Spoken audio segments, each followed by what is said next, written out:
sistema, fíjense que, como les dije al principio, no es que hay tantos psicofármacos, es decir, no tenemos tantas opciones. Usamos las benzodiazepinas, los antidepresivos, los estabilizadores, los antipsicóticos. Después, aparte de eso, como excepción, bueno, tenemos los antidemenciales para las demencias, y hay algunos psicofármacos que por ahí lo van a ver el año que viene, que tiene que ver con las dependencias a sustancias como el alcoholismo o el tabaquismo. Si no, a grandes rasgos, es como que corregimos todos los trastornos mentales con estas 4 o 5 familias, nada más. Bueno, la vez pasada estábamos hablando de la bipolaridad. Como para hacer un mini repaso, yo les comentaba que la bipolaridad tiene que ver con un cuadro de cambios a nivel de la voluntad o el nivel de energía de la persona. Son personas que van a desarrollar en algún momento de la vida episodios de aceleración junto con episodios de depresión. Pero la aceleración llega a un punto donde la persona empieza a acelerarse. Esto puede ser desde la taquipsiquia, el pensamiento acelerado, la verborragia, el aumento de las actividades intencionadas, el trastorno del sueño, pero no es que en el caso del ansioso, por ejemplo, que yo no puedo dormir, quiero dormir pero no puedo dormir, la persona, el bipolar que se acelera, que a eso le llamamos manía o hipomanía, no tiene la necesidad de dormir, es como que duerme 2 horas y para él está fresco y puede seguir. Tiene que ver con un cuadro de hiperproductividad, la persona es productiva, ¿no? A diferencia, por ahí hay cambios emocionales, pero que no tienen que ver con la productividad, por ende no es bipolar. Obviamente, si hablamos de una hipomanía, es un acelere, pero dentro de todo la persona es funcional. En cambio, llega un punto donde si la persona se sigue acelerando,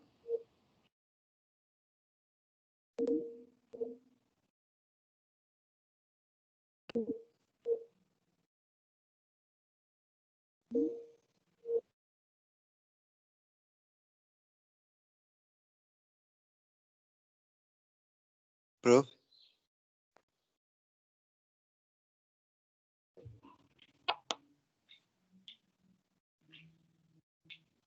hola, ¿me escuchan? Ahora sí, profe. sí, profe. Profe, ¿usted puede empezar a explicar otra vez el tema, por favor? Porque recién entramos en la reunión porque estaba un lío y en realidad no entendí muy bien la parte del gráfico, ¿viste? De hipomanía, de distimia. Ok. ¿Ustedes ven el PowerPoint? No, profe. No se ve, profe. ¿Ven el PowerPoint? Oh.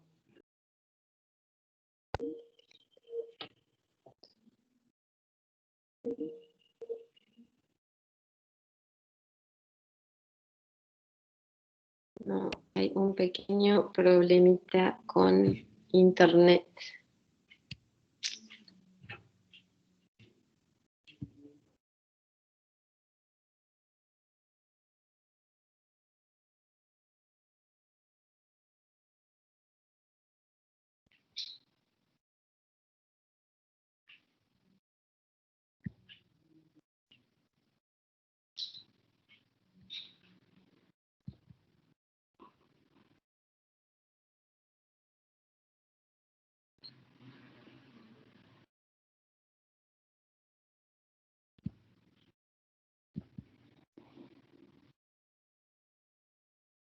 ¿Ahí lo ven? Ahora sí, profe. ¿Sí? Dale. Cuando hablábamos de bipolaridad, lo de la clase pasada que yo le mostraba, hablamos de un trastorno que tiene que ver con alteraciones a nivel de la energía. Entonces el paciente va a cursar con aceleraciones y depresiones. ¿Qué sería una aceleración? Se le dice una aceleración psicomotriz, porque es psíquica, el pensamiento empieza a acelerarse y existe lo que se llama la taquipsiquia, piensa un montón de cosas, se le llena de un montón de cosas.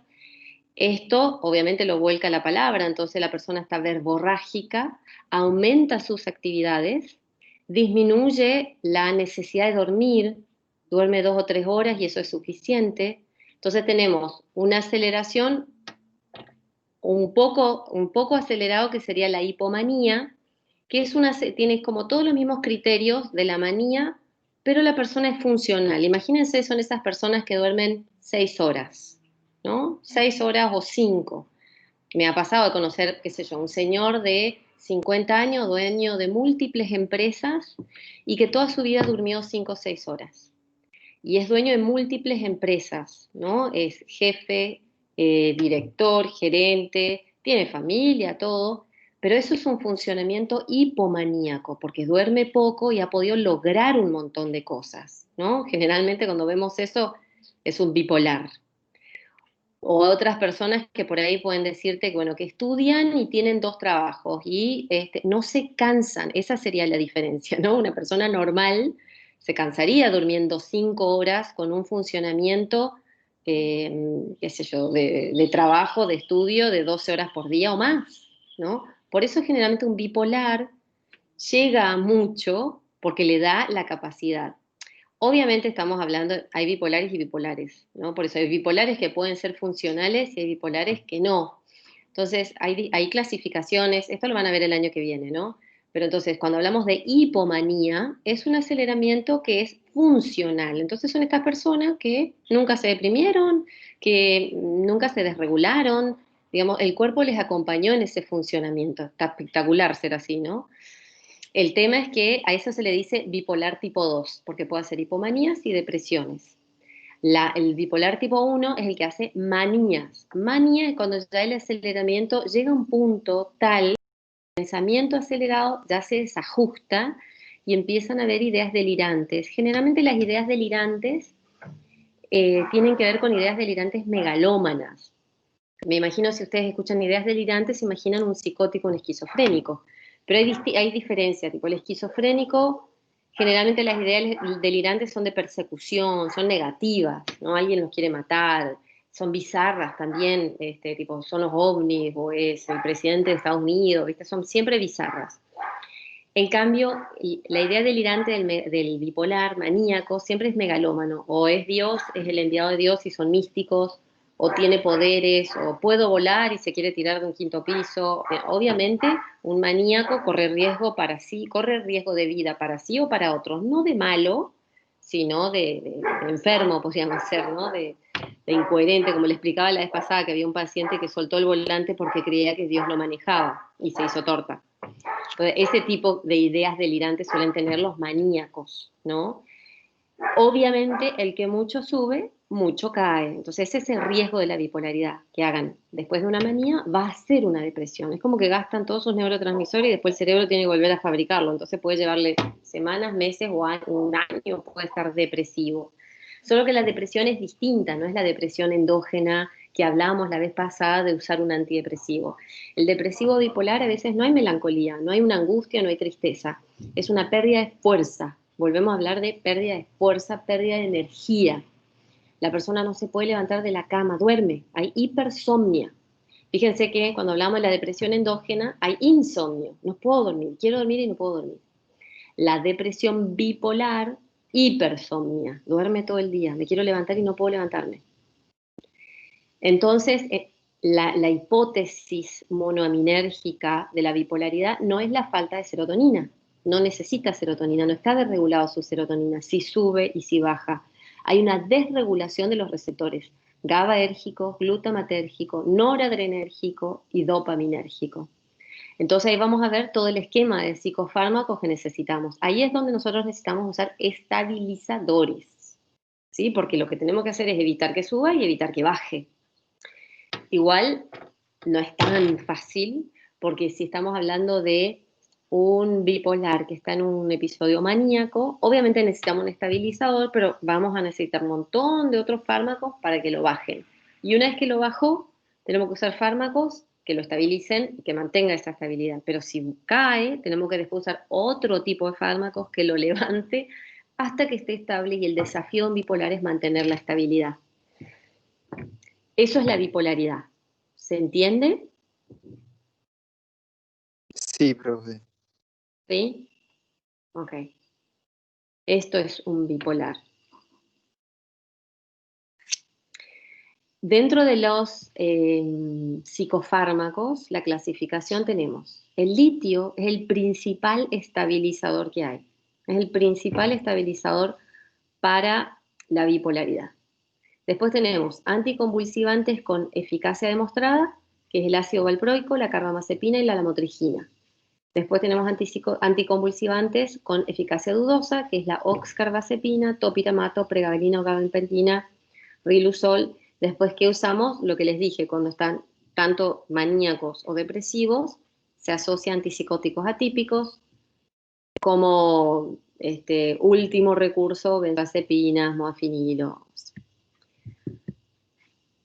El litio, fíjense, el litio es viejísimo, fue descubierto en 1800, se empieza a utilizar en 1949 en el tratamiento de excitación psicótica. En 1951 se comienza a usar en el tratamiento de la manía, y ahí es donde aparecen los niveles de los niveles plasmáticos terapéuticos. En sí, el mecanismo de acción no es tan claro, pero, bueno, lógico como todo, es en psiquiatría, son hipótesis, ¿no? Modifica los segundos mensajeros que tienen que ver con la proteína G, que va a ir modificando la traducción de señal, ¿no? Las señales intracelulares. Lo que tiene que lograr, como dice acá, bueno, más adelante ustedes van a ir viendo que tiene que ver con modular con lo que les dije, tanto la transmisión GABAérgica como glutamatérgica. Que, ¿se acuerdan que hablábamos de eso? Lo GABAérgico es lo inhibitorio, lo glutamatérgico es lo excitatorio. Entonces, tiene que volver a equilibrarlo.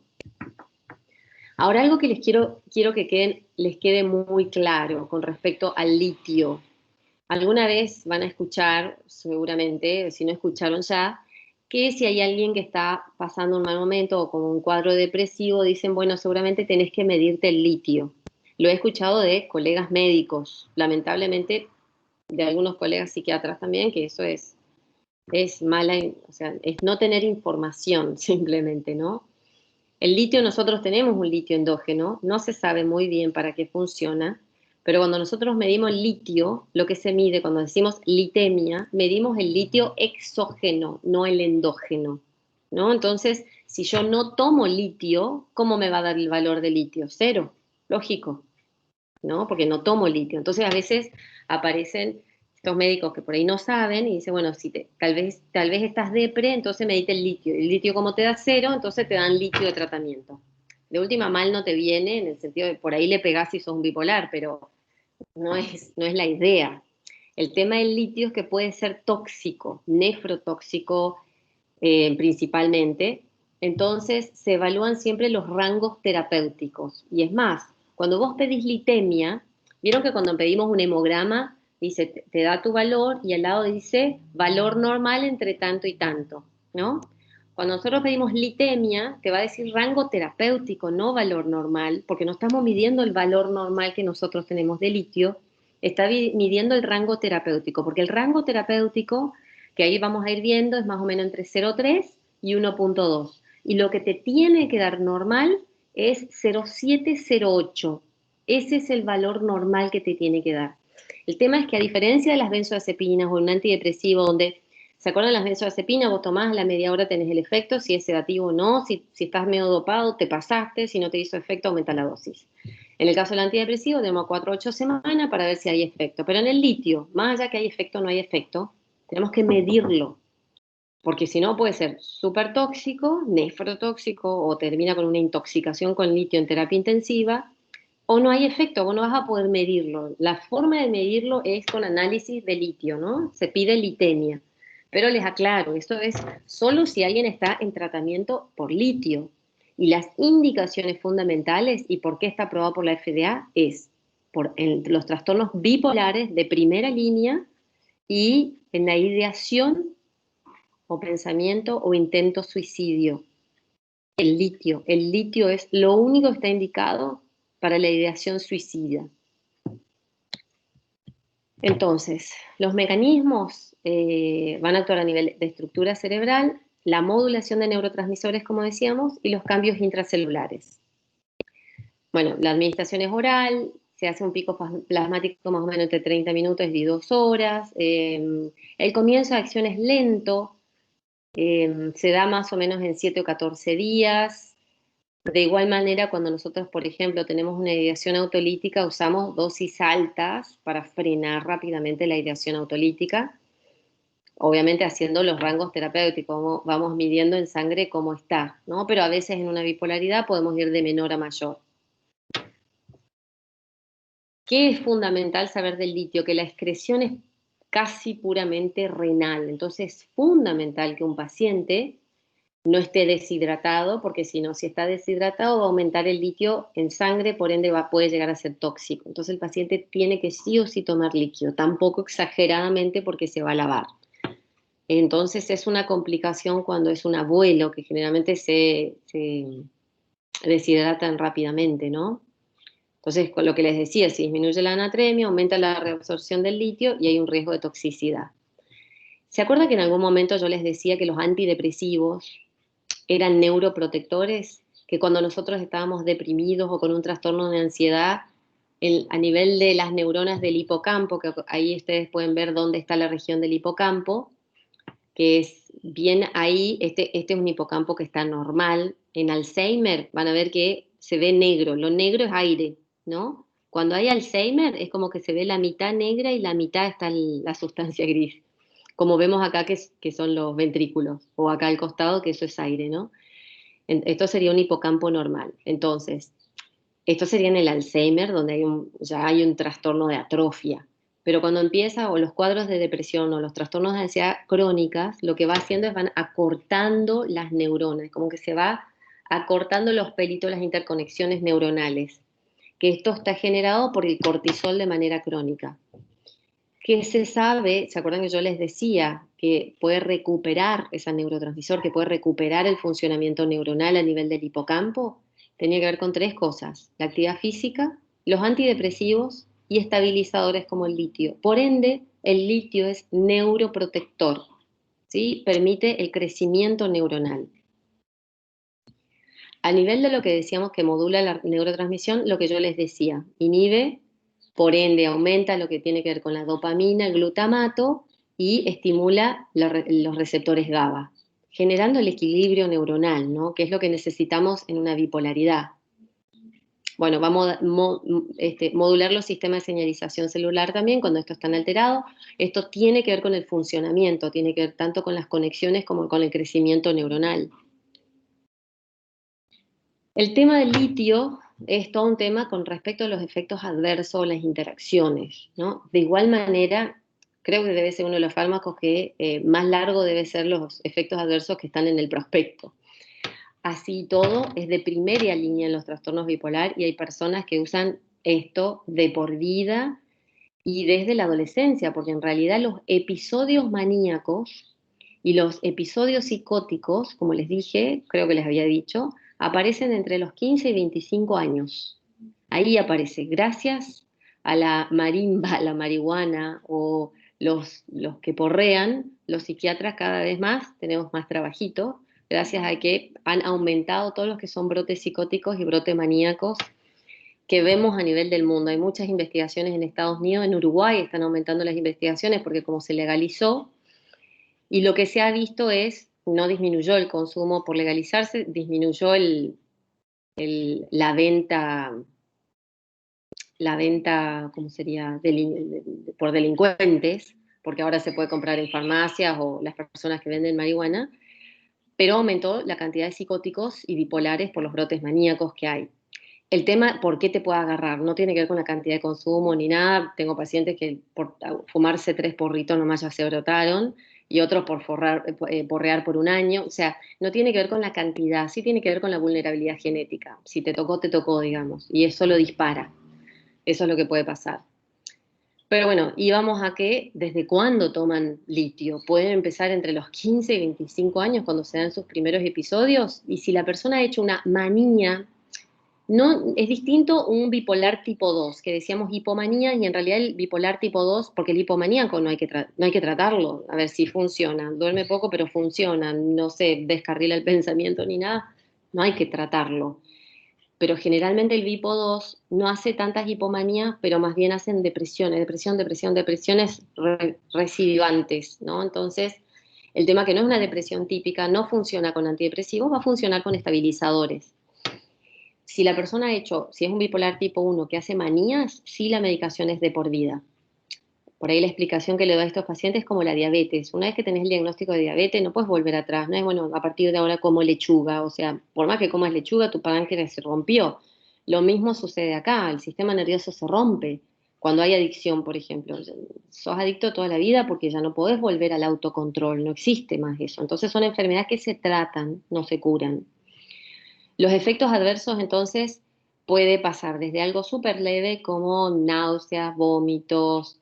A veces el litio suele tener problemas de diarrea. Lógico que si a un paciente le genera una diarrea crónica, no lo tolera, no significa que tiene que aguantarse un efecto adverso. Se saca y hay que usar otra cosa. El temblor o debilidad muscular, el temblor no sirve porque es uno de los síntomas de riesgo de toxicidad, más allá que no tenemos que esperar que tenga temblor, sino hacer los controles necesarios de litemia, pero cuando empieza con mucho temblor significa que puede estar haciendo cierta toxicidad. A nivel cardiovascular puede haber cambios a nivel del electrocardiograma, arritmias, puede generar edemas. Repito y les aclaro, no significa que alguien que toma litio va a tener todos estos efectos adversos. La mayoría que yo les digo que usan litio de por vida no tienen ningún efecto adverso, ¿no? Obvio que si te da alguno de estos efectos adversos, significa que tu organismo no lo tolera, se cambia. Te puede dar acné, psoriasis, caída del cabello, esto es lo más común. Lo que sí hay que controlar en esto, obviamente alguien que está tomando litio tenemos que hacer controles de laboratorios, de electro, cada tanto. Sí o sí, cada vez que vos pidas una litemia, hay que pedir tiroides, porque por ahí vos no tenés hipotiroidismo, pero el litio te lo va a generar. En alta frecuencia te va a generar un hipotiroidismo. Si el litio es lo único que te ha estabilizado, es preferible tomar levotiroxina y la indicación es esa, no sacar el litio. Se toma levotiroxina y listo, por más que el litio te esté generando el hipotiroidismo. No se saca el litio, es más riesgoso sacar el litio que agregarte una levotiroxina. A nivel neurológico es neurotóxico, por eso es fundamental la litemia. A nivel renal puede generarte una diabetes insípida. A nivel hematológico te puede dar, no sería frecuente. Otra cosa frecuente puede ser la visión borrosa. Esto sería por ahí lo más frecuente, ¿no? Dentro de lo que vemos. Espérenme un segundito.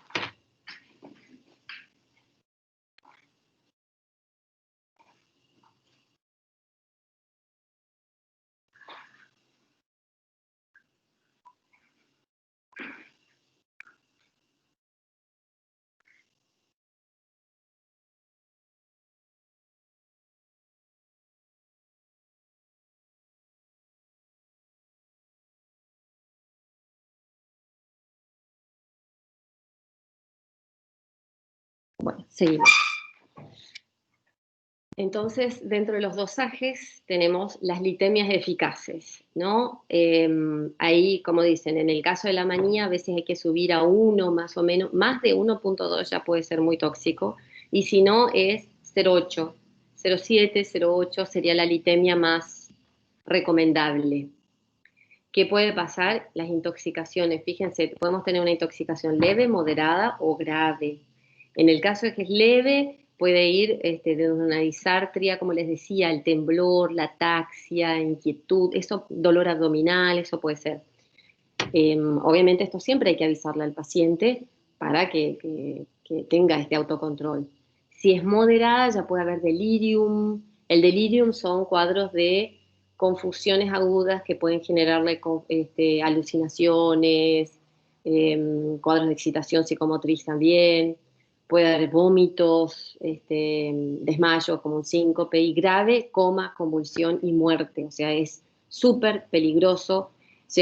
He tenido pacientes, las ironías de la vida, ¿no? Se supone que el litio es para evitar el suicidio. Y una paciente, cuando tenía riesgo de suicidio, cuando hay riesgo de suicidio, nunca se le da la medicación a la paciente, porque lógico que si tiene ideación, una de las primeras cosas que va a intentar hacer es tomarse todo. Entonces se le había indicado a la familia que, bueno, que esconda la medicación. No sé si no fue lo suficientemente bueno la familia, que no lo escondió bien, o la chica esta lo agarró, se tomó todo el litio. Justo el litio es lo que, viste, vieron, es como, es lo que puede evitar que quieras quitarte la vida y a la vez lo que te puede matar, porque llegó a tener que dializarse por suerte no falleció, pero se tuvo que dializar por el tema de la intoxicación por litio. Entonces es bastante riesgoso. Obviamente, en el caso de una intoxicación, suspender, hay que evaluar el estado neurológico. En general ya es un cuadro más clínico, no psiquiátrico, eso va a los clínicos, en realidad terminan en terapia intensiva. Hay que evaluar, bueno, la litemia, la función renal, los iones y medidas de sostén, básicamente. Se puede hacer lavado gástrico, obviamente en el momento. Y lo que les decía, la diálisis, en el caso de cuando es demasiado alta. Contraindicaciones en sí, bueno, si hay daño cerebral, obviamente, insuficiencia renal aguda o crónica, o habría alguna hipersensibilidad, pero fíjense que no es que no tiene tantas contraindicaciones, por lo menos las contraindicaciones no son las más habituales, no se va a dar en unas cuestiones habituales, ¿no? Sí hay que tener más precaución en personas mayores, porque tienden a tener hiponatremias. Bueno, eso no importa. Bueno, el monitoreo clínico, esto es lo que tenemos que hacer. La litemia, hay que hacer cada 6 a 12 meses, una vez que está establecido. Función renal, más o menos entre 6 a 12 meses. Clearance de creatinina. Función tiroidea, sí o sí. Como les decía, la calcemia, sí o sí. Y electros cada tanto, hemograma. O sea, bueno, lógico, el litio es como que requiere cierto control y chequeo, principalmente de litemia, como les decía, lo que es función renal fundamental, y en la tiroides. Porque a veces pasa que, imagínense, si un paciente es bipolar, ¿y qué te genera encima el hipotiroidismo? Desgano, lentitud, hipersomnia, algo similar a la depresión bipolar, entonces hay que ir controlándola. Solo que el litio, el tratamiento del litio te puede generar el hipotiroidismo, y así como les dije, se trata el hipotiroidismo sin sacar el litio. Bueno, ¿para qué está indicado? Para la manía, para la depresión bipolar, tanto para la depresión, fíjense, para todo, es tanto si está arriba, si está en el medio o si está abajo. El litio funciona para todo. No así los otros fármacos que vamos a ver. Por ejemplo, el ácido valproico. El ácido valproico se utiliza más si el paciente está en una manía, ¿sí? No en una depresión, porque es como que si fuera que te frena. Esto es más, lo usamos para la bipolaridad como lo usamos como antiimpulsivo. Si alguien está agresivo, violento, los adictos, cuando necesitamos frenar esa impulsividad, se usa el ácido valproico. A veces combinamos, cuando hay una manía, usamos litio y valproato, si tenemos que frenar a un paciente, ¿no? Entonces el ácido valproico se usa para eso. Se usa para si la persona está en una manía y necesitamos frenar, no así la depresión, porque te puede frenar más. El mecanismo de acción a nivel de los canales sodio-voltaje dependiente, entonces potencia, como dijimos, las acciones del GABA, ¿sí? Y bloquea las acciones del glutamato. Lo mismo que el litio, ¿no? Va actuando tipo estabilizador, solo que el litio, esto actúa a nivel de receptores, en cambio el litio pasa a través de la membrana directamente. Existen 3 posibilidades que existen, porque bueno, son todas hipótesis, ¿no? Va a inhibir los canales sodio, potencia el GABA y también va a regular la cascada de señales, lo mismo muy parecido a lo que era el funcionamiento del litio. En sí todo esto, como se fijen, son hipótesis de cómo funcionan, ¿no? Bueno, esto sobre farmacocinética, hace un pico plasmático a las 2 horas, metabolismo es principalmente hepático, es más, puede generar algunas alteraciones a nivel de las enzimas hepáticas, no significa que sea peligroso, puede alterar algunas enzimas, simplemente hay que controlarlas. Se puede medir, hay en algunos casos que se mide y se hace el dosaje, así como se hace con el litio, que tiene que dar entre 50 y 150 nanomoles por mililitro. Bueno, hay que esperar, lógicamente. ¿Qué efectos adversos con respecto al valproato? Por ahí los más frecuentes, el litio tenía que ver con el temblor, pero eso corre por el riesgo de toxicidad y se baja la dosis. El litio te puede generar esas diarreas, que se saca y listo. El valproato es como que tiene más efectos adversos, es más frecuente los efectos adversos. Como les dije, el aumento de las transaminasas. Bueno, si está en exceso te puede generar letargo o aplanamiento afectivo, pero esto se corrige la dosis y listo. Puede producir alteración de la función plaquetaria, cada tanto hay que hacer esos análisis. Lo más común es el aumento de peso, la pérdida del cabello, que es la alopecia. Esto es por los cuales la persona no quiere seguir el tratamiento, lógicamente, ¿no? Porque la sedación bajás la dosis y listo, pero el tema del aumento de peso, y puede aumentar bastante de peso, el tema del aumento de peso, siempre y cuando se pueda controlar, porque tampoco es la idea generarle un trastorno metabólico al paciente solo para estabilizar, sabiendo que hay otras opciones. O la alopecia, que es todo un tema si hay una bipolar mujer.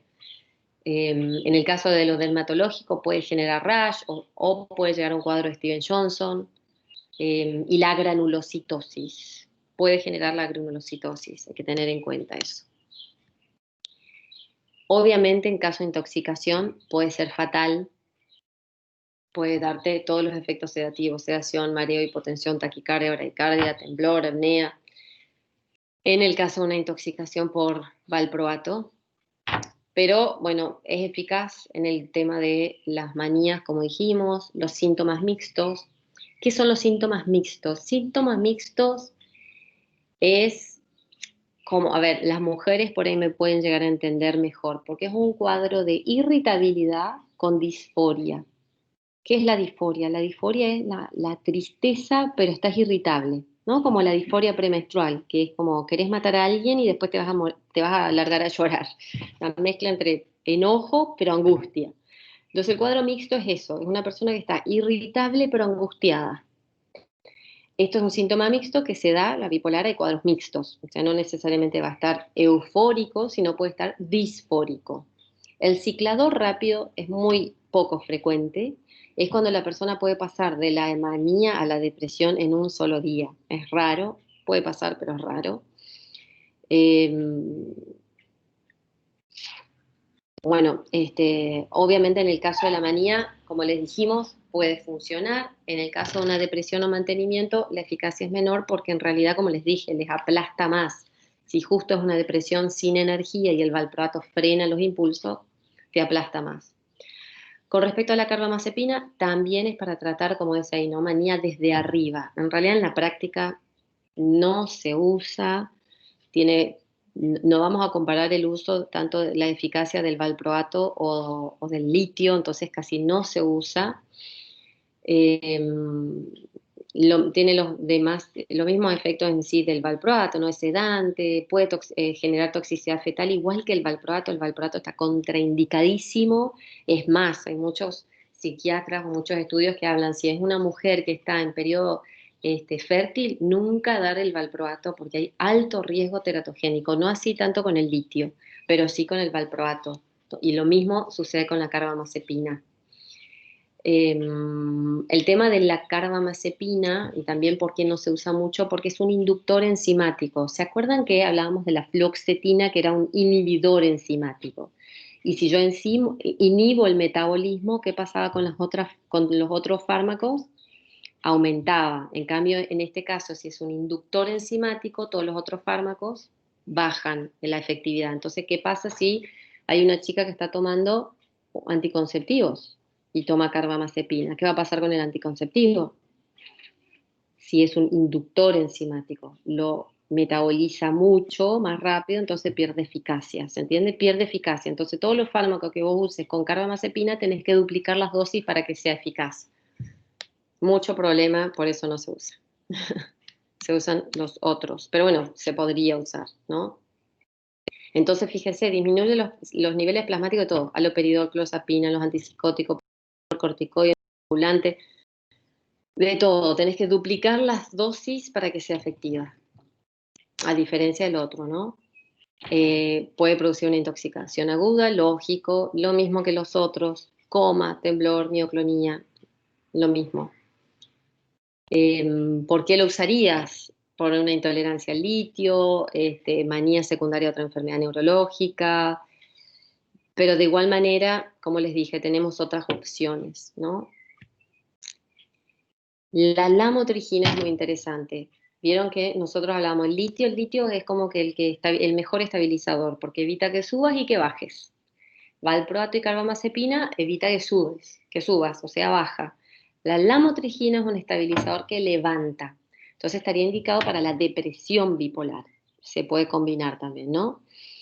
Va a actuar a nivel de lo mismo, canales sodio dependiente de voltaje, bloqueo de los receptores serotoninérgicos también, tiene un efecto antidepresivo.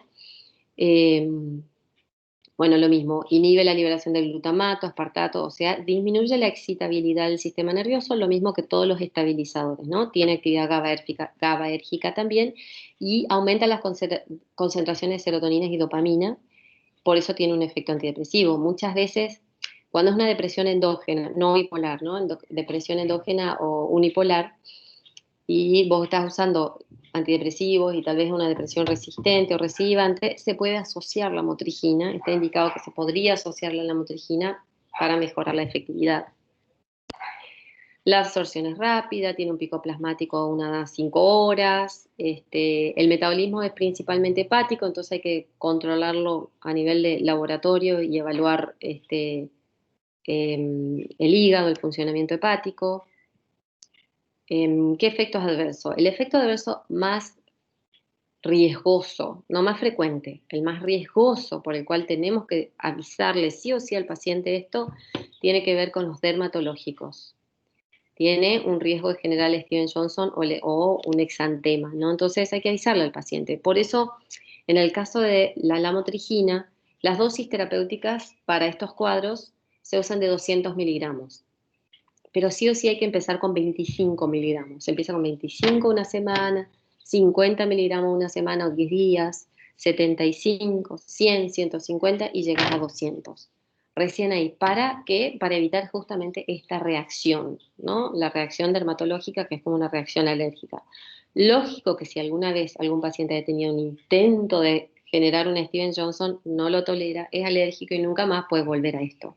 A veces si te genera un leve exantema, depende de la dosis, puedes bajarla, pero a veces, bueno, hay que tener en cuenta el riesgo-beneficio, porque tampoco vamos a usar una dosis no efectiva, ¿no? Este efecto adverso es el que más frecuente, es el que más tienen que tener en cuenta, no es el más frecuente, lógicamente, pero hay que tener en cuenta por el riesgo de Stevens-Johnson. Si no, puede producir cefalea, sería lo más frecuente, puede a veces generar algún temblor. En general, gastrointestinalmente es bien tolerado, más allá que podría darte, ¿no? Pero los antidepresivos es más frecuente que te generen una náusea a más que la lamotrigina. Eficacia, Profe, obviamente no para la comida. Sí. ¿qué sería aplanamiento cognitivo? Esta vez en el otro. El aplanamiento cognitivo es lo que te podría generar el valproato, por ejemplo. Ponele la motrigina, pero es medio raro porque tiene un efecto antidepresivo. Es cuando uno está lento, ¿viste? Cuando estás re cansada mentalmente, que alguien te pregunta y parece que estás bradipsíquica, ¿viste? Que estás lenta para la respuesta, lenta para pensar, es como que hay un aplanamiento cognitivo. Distinto es lo que es un aplanamiento afectivo. El aplanamiento afectivo se da en la psicosis, que ahora vamos a ver.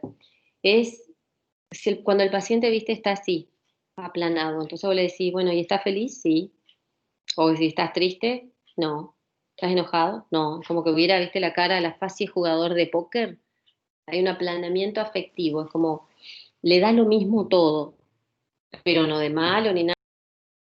O genera un aplanamiento, ¿no? Afectivo. Pero ya les digo, ponele que el valproato, si está en exceso, te puede generar eso. No es lo más frecuente en la lamotrigina. Entonces, la motrigina, ¿para qué está indicado? Depresión y mantenimiento de depresión. Primera línea. Primera línea. Siempre una bipolaridad, por más que sea bipolar 1, bipolar 2, bipolar 3, si está en la manía, siempre tu primer fármaco va a ser un estabilizador, ¿sí? Y no, vos necesitas, depende de en qué momento, en qué estadio estás tratando el bipolar. O está arriba, o está abajo, o está en el medio. lógico, tenemos que lograr en algún momento generar la eutimia. Entonces va a tener un fármaco para la eutimia. ¿Qué interacciones? Disminuye la concentración del ácido valproico, ¿no? Entonces puede aumentar su concentración al doble. Tener en cuenta esto cuando se combina, si es que hay si combinamos. Puede aumentar la concentración de la carbamazepina también. Disminuye la concentración de los anticonceptivos. Hay que tener cuidado simplemente con estas cosas. Intoxicación puede producir un síndrome confusional, convulsiones. Bueno, vieron que las intoxicaciones con todos los estabilizadores son riesgosas. La más riesgosa es el litio, ¿sí? No así cuando hablábamos de las benzodiazepinas o los antidepresivos, ¿no?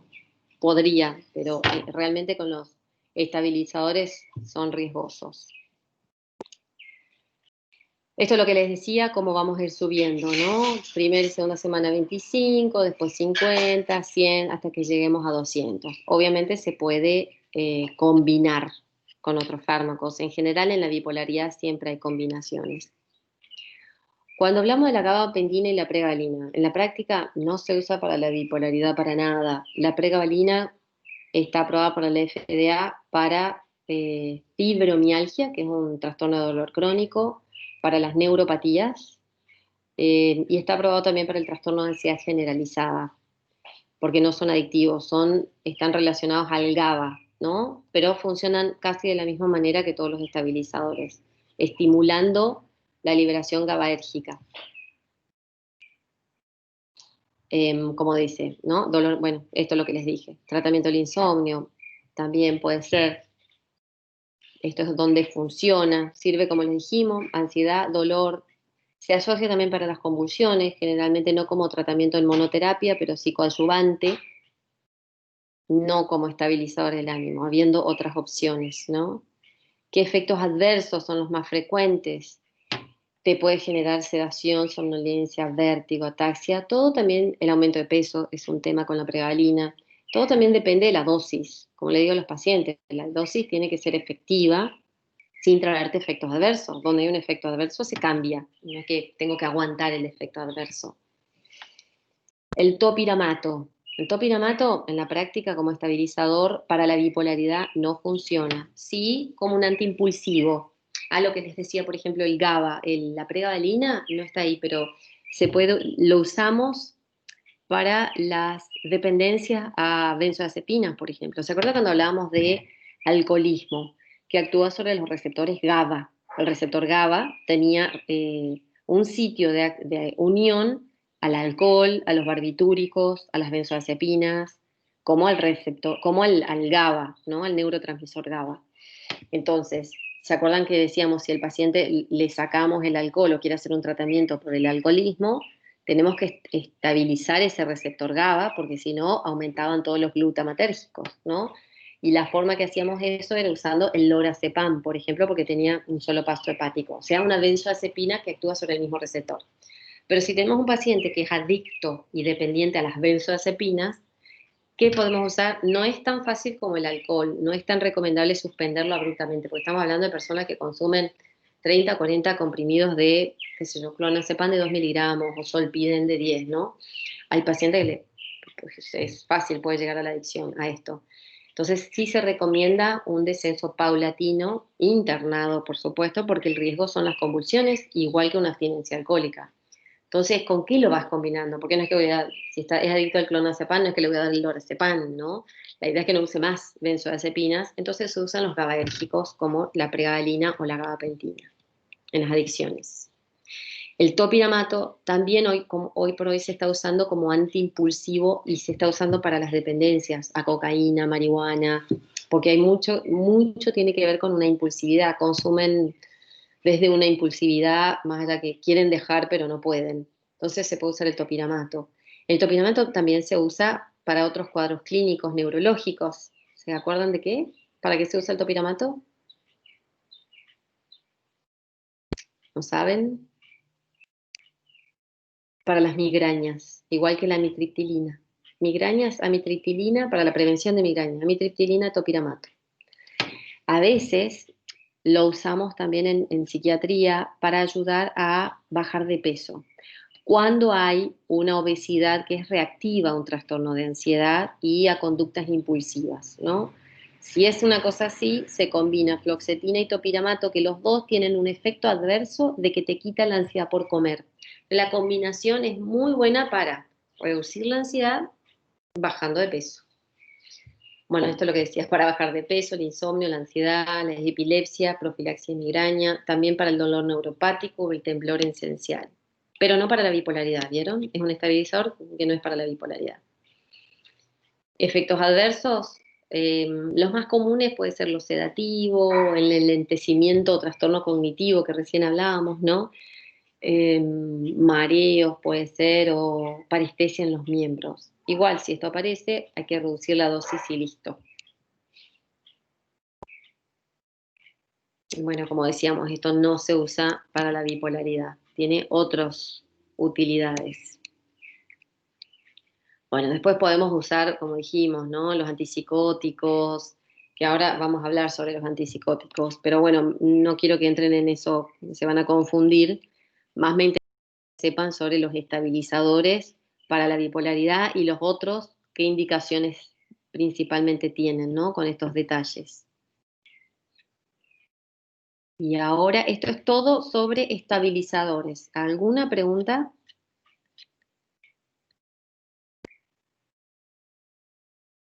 No. ¿Clarísimo? Profe, Sí. profe, ¿me escucha?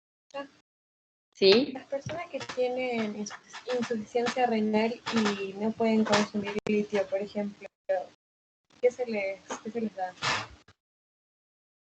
Usamos antipsicóticos atípicos. Depende qué tipo de insuficiencia renal, ¿no? Porque a veces, bueno, qué sé yo, si el paciente ya está en diálisis o algo así, usamos más bien antipsicóticos atípicos. Tratamos de evitar, o bueno, podría ser valproato o lamotrigina, porque el valproato y la lamotrigina son más hepatotóxicos, no tanto nefrotóxicos, ¿no? El litio, hay que tener más cuidado el funcionamiento renal, y la toxicidad puede ser con síntomas neurológicos y el tema del hipotiroidismo. El valproato, la carbamazepina o la lamotrigina son más hepatotóxicos, hay más riesgo de una intoxicación, de como una hepatitis farmacológica, si abusás, por supuesto, ¿no? Por eso, en el caso de los valproato, lamotrigina y carbamazepina, hay que hacer más bien laboratorios hepáticos. Y que puede haber alteraciones a nivel de la GOT y la GTP, pero mientras cuando sea leve, pasa nada. Va a mover un poco las enzimas hepáticas, nada más. No es riesgoso. Entonces, depende, si es un bipo más que hace manías, lo podemos cambiar al valproato, y si no, si hace más depresiones, a la lamotrigina. Y si no, antipsicóticos atípicos. Profe, Gracias. Sí. ¿hay algo más que se puede hacer para evitar la hepatotoxicidad, además de la dosis?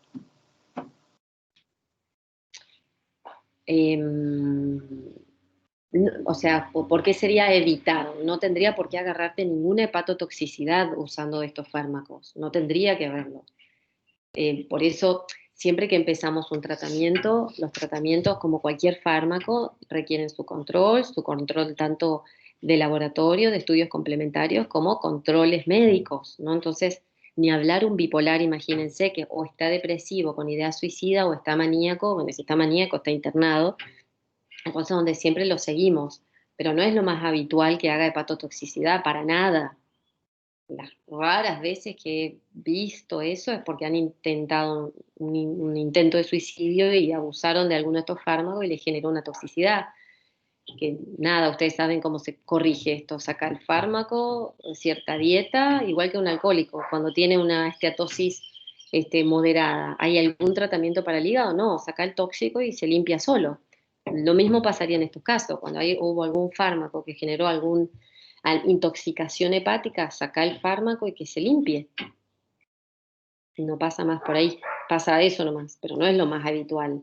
Les digo que lo que puede llegar a pasar es alterar un poco las enzimas hepáticas, pero sin ninguna sintomatología, no es que me va a caer mal algo, ni... No, hay que ir controlándolo nomás, pero nada más, no es lo más habitual. Gracias. Como les decía, lo más habitual del valproato, el aumento de peso y la pérdida de cabello. Pero no es que se da siempre, como les digo, imagínense, hay gente que lo toma de manera crónica. Pero bueno, si tiene algún efecto adverso, hay que cambiarlo. ¿Alguna otra pregunta? No. Pasamos a antipsicóticos. Cuando hablamos de psicosis, ¿qué es lo que se nos ocurre a nosotros? Esquizofrenia.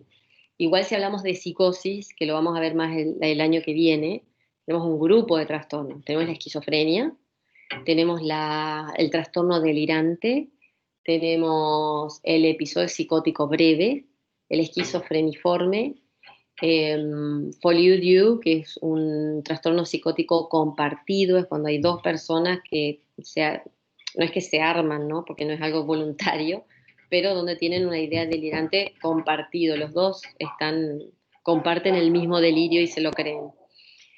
Entonces es un grupo de cuadros, ¿no? La esquizofrenia es similar a la bipolaridad, que la edad de inicio se da más o menos entre los 15 y 25 años, a diferencia de un trastorno delirante. El trastorno delirante se da en la adultez, 40 años, por ejemplo, ¿no?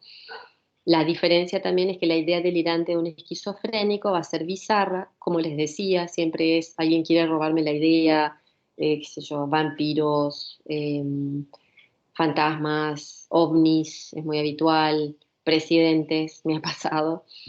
Entonces, siempre es bizarro. En cambio, el trastorno delirante puede ser más bien mi esposa me engaña. ¿Eso es una idea delirante o no? ¿Puede ser real o no? ¿Qué piensan? Sí, puede ser. Puede ser. Puede ser real. Ahora, que el presidente Bush está hablando a través de mi palabra, ¿puede ser real o no? No. Poco Depende. probable, ¿no? Poco probable, pongámoslo así, poco probable. Fíjense que en psiquiatría nada nos llama la atención ya con las historias que uno puede escuchar, ¿no? Pero a lo que voy es eso, ideas bizarras. El trastorno delirante más bien es, me quieren echar, mi esposa me engaña. La diferencia y por qué, o sea, son delirios un poco más difíciles de ver si es un delirio. Cuando hablamos de delirio sería una idea que es incongruente con la realidad. Pero esa idea puede ser verdad, ¿no? Mi esposa me engaña.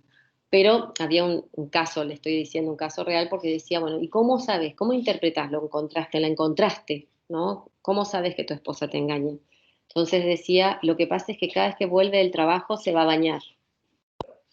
Se va a bañar. Esa era su interpretación. Si se bañaba, significa que lo estaba engañando. Pero ¿qué tiene que ver que se bañe? Y no, lo que pasa es que si se baña es porque ha estado con otro. Bueno, ponele que hasta puede ser también real. ¿Qué otra información tenéis? Siempre la información no es tan coherente con respecto a lo que le pasa. Entonces, bueno, no, y aparte cuando vos ves un trastorno delirante, es como el núcleo delirante. Tiene un comportamiento completamente normal en cualquier situación de la vida, salvo cuando vos le tocas ese núcleo. Entonces, en ese núcleo se pone con un pensamiento rígido. Puede llegar, un trastorno delirante es un paciente que puede ser un alienado. ¿Qué significa? Que si mata a su esposa, no necesariamente va a ir preso, porque era un psicótico, va a ir a un psiquiátrico, ¿no? Entonces, importante y fundamental saber si el paciente está delirando o la mató pensando realmente que... Pero bueno, sigue siendo dentro de un cuadro psicótico el trastorno delirante, pero es diferente. La esquizofrenia se da en la infancia.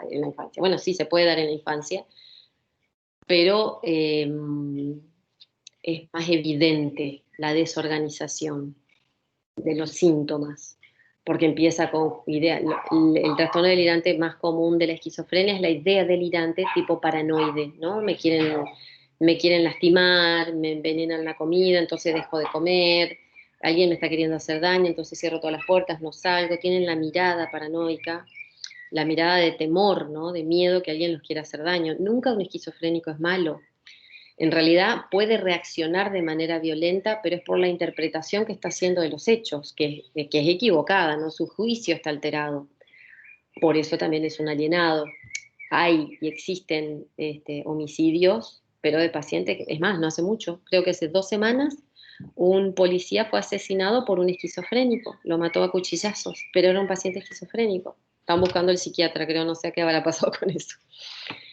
Pero bueno, ¿cuál sería, volviendo a psicofarmacología, cuál sería la hipótesis monoaminérgica de la esquizofrenia? Dentro de la esquizofrenia vamos a tener dos tipos de síntomas positivos y síntomas negativos. Le llamamos síntomas positivos a lo que son alucinaciones, ideas delirantes y comportamientos desorganizados. Esos serían los síntomas positivos, ¿no? Que pueden tener, lo más frecuente de un paciente esquizofrénico son las alucinaciones auditivas, no tanto visual. Puede, pero en realidad si hay visuales, tomografía urgente puede ser un tumor cerebral, ¿no? No es lo más común lo visual, pero sí lo auditiva. La famosa, bueno, escucha voces, ¿no? Y los síntomas negativos tienen que ver con lo que hablábamos hace un rato, el aplanamiento afectivo. El esquizofrénico típico está así. ¿Cómo estás? Bien. ¿Y dónde te ves, dónde te ves dentro de 10 años? Igual. ¿Pero vos sos feliz? Sí. ¿Vieron? Es como aplanado. Falleció un ser querido. Es como no hay reacción, ni para arriba ni para abajo. Son los síntomas negativos, el aplanamiento, la logia. Siempre un esquizofrénico en las consultas, si ya está obviamente estabilizado y hay síntomas negativos, las entrevistas son cortitas porque habla poco, es monosilábico. ¿Estás bien? Sí. ¿Dormís? Sí. ¿Comés? Sí. ¿Qué haces? No, y están así, como bastante básico. Entonces, ¿dónde vendría la hipótesis? Si hay síntomas positivos es porque hay una hiperactividad dopaminérgica. Entonces, ¿cuál es el neurotransmisor que va a estar relacionado con la esquizofrenia, por ende con los antipsicóticos? Dopamina, ¿sí? Si yo pruebo LSD, ¿sí? O los hongos, o esta flor que abunda acá, que es un alucinógeno, ay, no me sale la palabra. ¿Saben cuál es la flor que hay acá en la villa que es un alucinógeno? Es más, no debería decírselo. ¿Cómo? El floripondio, ¿no es que pasa? El floripón, exacto. El floripón es un alucinógeno. Entonces, si yo uso un alucinógeno, ¿dónde va a actuar? ¿Qué es lo que va a generar? Va a generar una hiperestimulación, una hiperliberación de dopamina en mi región mesolímbica. Por eso es que altera mis percepciones y puedo llegar a tener alucinaciones, ¿no? Eso sería secundario a una sustancia. En el Profe, caso, sí, una pregunta. Yo no sé si es solo conmigo o qué, pero ¿usted está utilizando otro PowerPoint? oh, sí, ¿no aparece? Es que nosotros, o sea, para mí, Seguimos con el yo power todavía anterior. estoy viendo el de estabilizador. Ah, no. ¿Y ahí Ah, no, no les llega? no, A ver. ¿Y ahí? ¿Apareció? no. Porque yo lo tengo en mi pantalla, ese es el tema. A ver, veamos.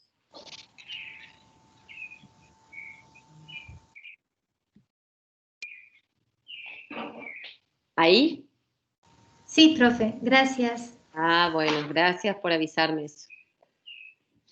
Eso es lo que les decía recién, los síntomas positivos, hiperactividad dopaminérgica, síntomas negativos, la hipoactividad dopaminérgica, ¿no? Entonces, es complicado, fíjense, buscar un fármaco que te baje la dopamina a nivel mesolímbico, pero te la aumente a nivel mesocortical. Por eso está complicado corregir una esquizofrenia.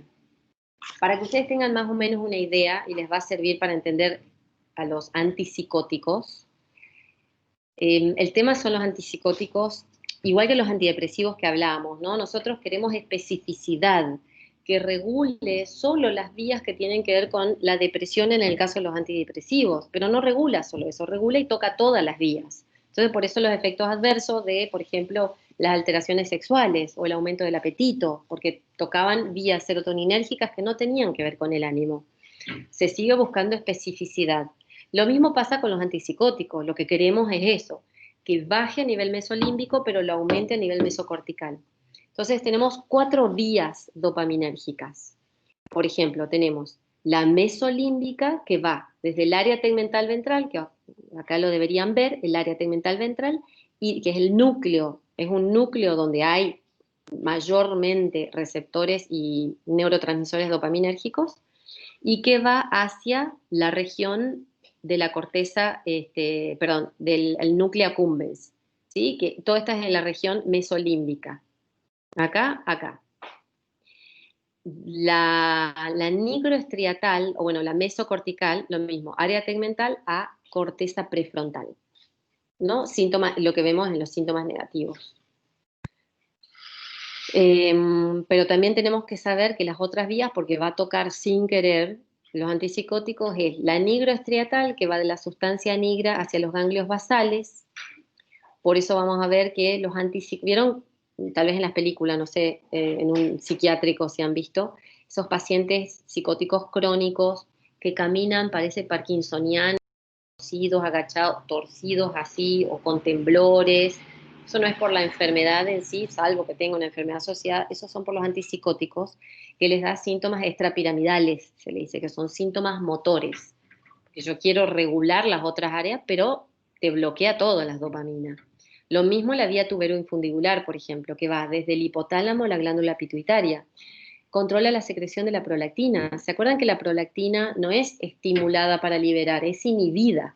¿Sabían? ¿Se acuerdan? Entonces, la dopamina inhibe la liberación de prolactina. ¿Qué pasa si yo bloqueo la dopamina? Va a liberar mucho más prolactina de lo que debería liberar. ¿Y qué te trae eso? ¿Qué efectos adversos te puede traer? Ginecomastia, trastorno en la regulación hormonal, menstrual, trastornos eréctiles, un montón de trastornos que se da por el aumento de la prolactina. Entonces las vías son interesantes saber porque cuando nosotros bloqueamos la dopamina sin querer, vamos a bloquear toda la dopamina del cerebro, por lo menos algunos antipsicóticos más que otros, ¿no? Entonces por eso decíamos, los ganglios de la base, ¿en qué funcionan? En los movimientos, ¿no? Participan en la regulación del movimiento. La corteza prefrontal, ¿para qué funciona? Para las funciones ejecutivas, o lo que se le dice working memory. ¿Qué es el working memory? La actividad de todo lo que vos aprendés a hacer de manera automática, como por ejemplo lavarte los dientes, manejar un vehículo, todo lo que vos vas aprendiendo a hacer tiene que ver con eso, funciones ejecutivas o la planificación, bueno, yo tengo que ir a tal lado, cuando ustedes buscan, bueno, tenés un mes para estudiar, ¿cómo te organizás? Eso tiene que ver con funciones ejecutivas. Por eso los pacientes con déficit atencional no lo pueden hacer, hay una desregulación de la corteza prefrontal. Y el sistema límbico es la silencia motivacional, ¿no? O sea, media la saliencia motivacional. Por eso es cuando también debería estar frenada o regulada. Y si liberamos demasiada dopamina, no hay silencia. Por eso es que aparecen las alucinaciones o las ideas delirantes. Entonces, hay distintas clasificaciones de los antipsicóticos. Hablamos de antipsicóticos incisivos y básicamente sedativos, ¿no? Incisivos, cuando hablamos de hay que usar algo incisivo, es porque necesito atacar los síntomas positivos, principalmente los síntomas positivos de la enfermedad. En el caso de la psicosis o esquizofrenia, que van a ser las ideas alucinatorias las ideas delirantes o las alucinaciones. O necesito que sea algo sedativo. Por ejemplo, creo que yo se los había mencionado, no es que están abolido el uso de los chalecos de fuerza que se usaban antes, los tenemos, en nuestro servicio los tenemos, solo que no es que anda el paciente caminando con el chaleco, hay que atarlo a algo, entonces se lo ata a la cama. Son bastante suavecitos porque la mayoría de los pacientes cuando están excitados los arrancan, parecen el increíble Hulk, ¿viste? Los arrancan todo. Pero bueno, existen.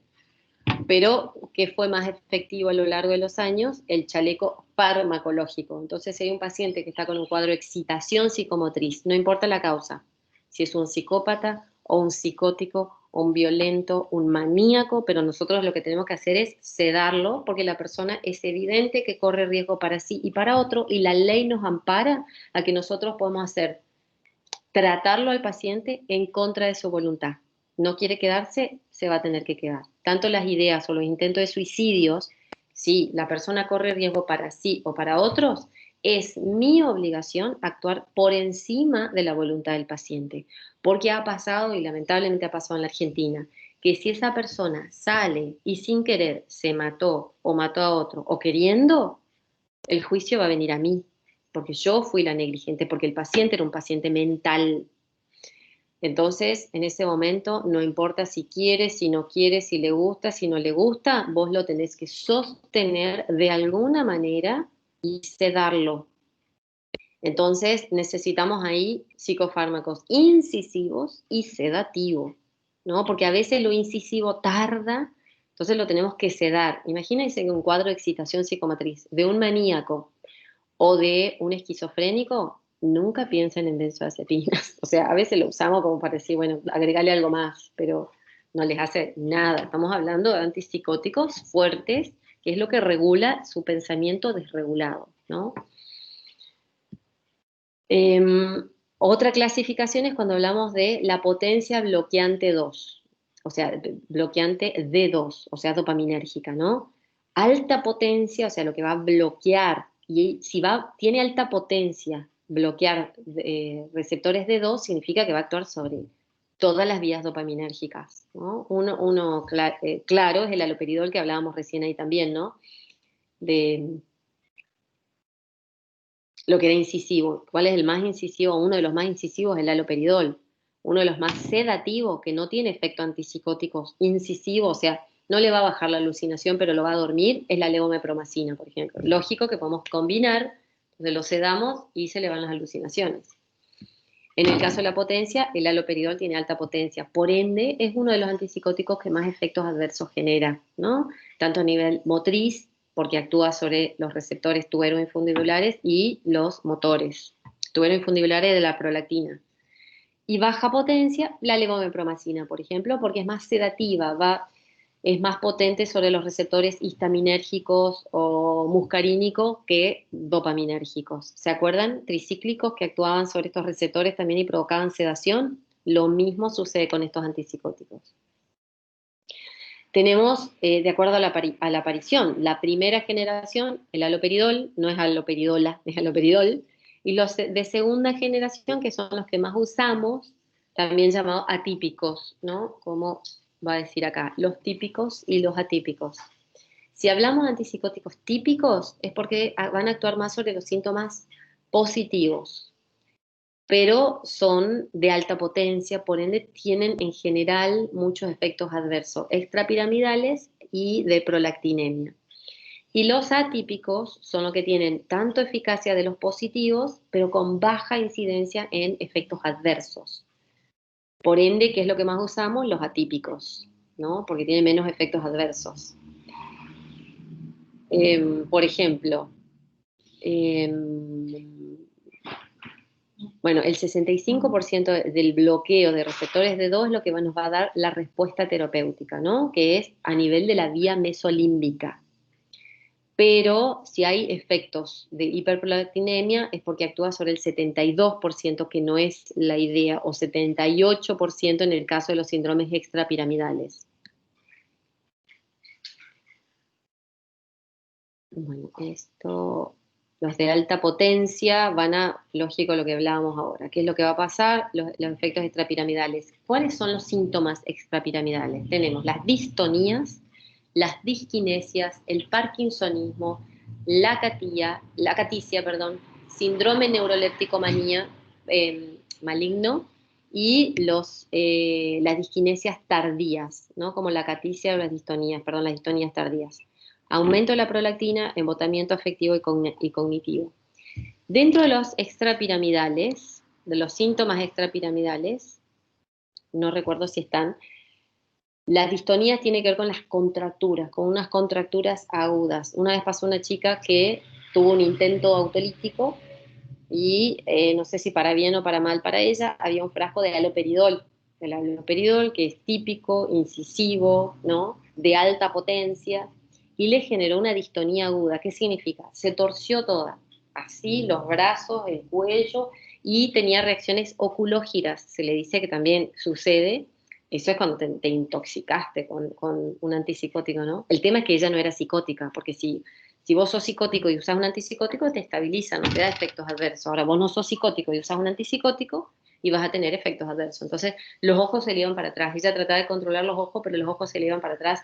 Se dio el susto de su vida con el haloperidol, que simplemente con un bloqueante, un agonista dopaminérgico como el piperideno y viene inyectable, se le va en un rato.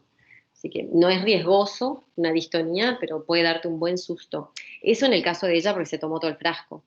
Obviamente puede ser, aparte del susto nomás de la distonía, te puede prolongar el QT, o sea, hay cierto riesgo también, ¿no?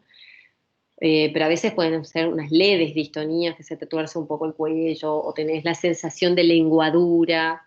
En esos casos es, o se baja la dosis del antipsicótico, o se cambia si fuera necesario, o usás, como les digo, un agonista y listo, se corrige el síntoma. Las disquinesias, por ahí tiene que ver con temblores, movimientos anormales. A veces las disquinesias es lo que se ve con el tratamiento crónico de un antiparkinsoniano, que tiene que ver con la regulación dopaminérgica también, ¿no? Y fíjense, después de tanto tiempo el tratamiento, el paciente queda con estos movimientos, ¿no? Que son las disquinesias tardías.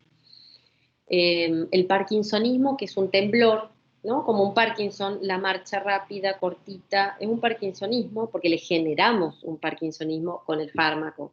No es que le generamos la enfermedad, le generamos el síntoma. Sacás el fármaco y se le va el síntoma.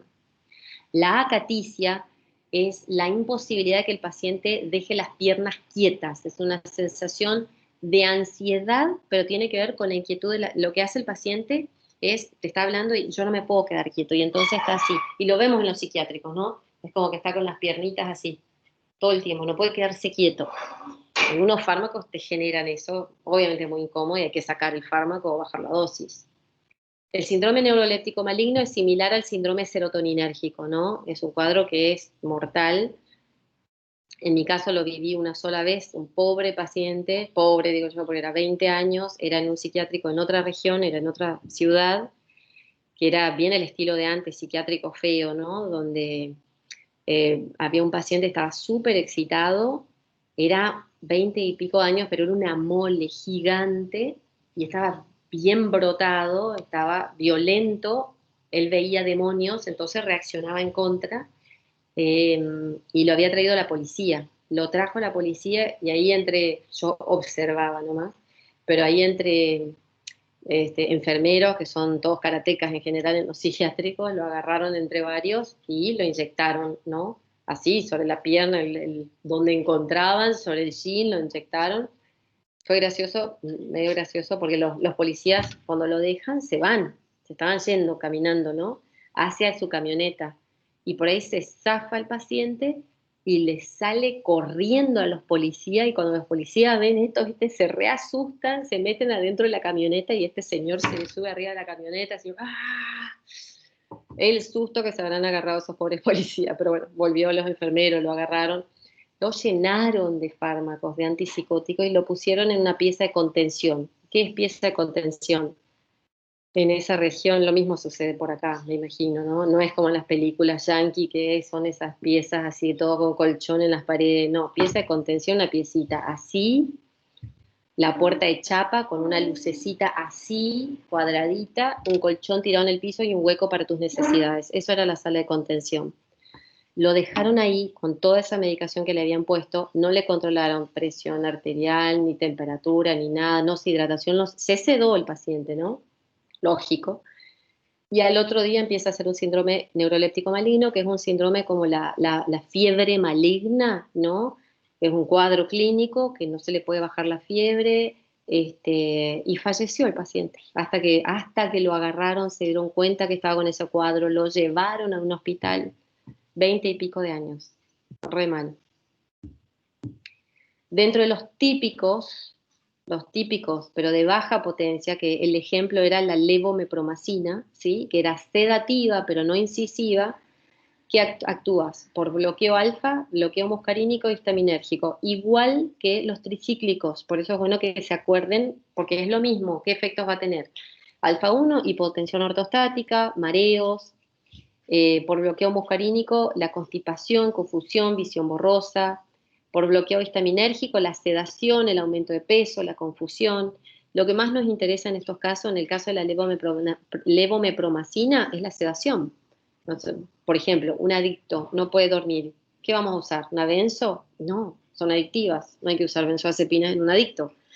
Pero tiene un trastorno del sueño y tiene que dormir, usamos antipsicóticos. Y si solo necesitamos sedarlo, la levomepromacina es una opción.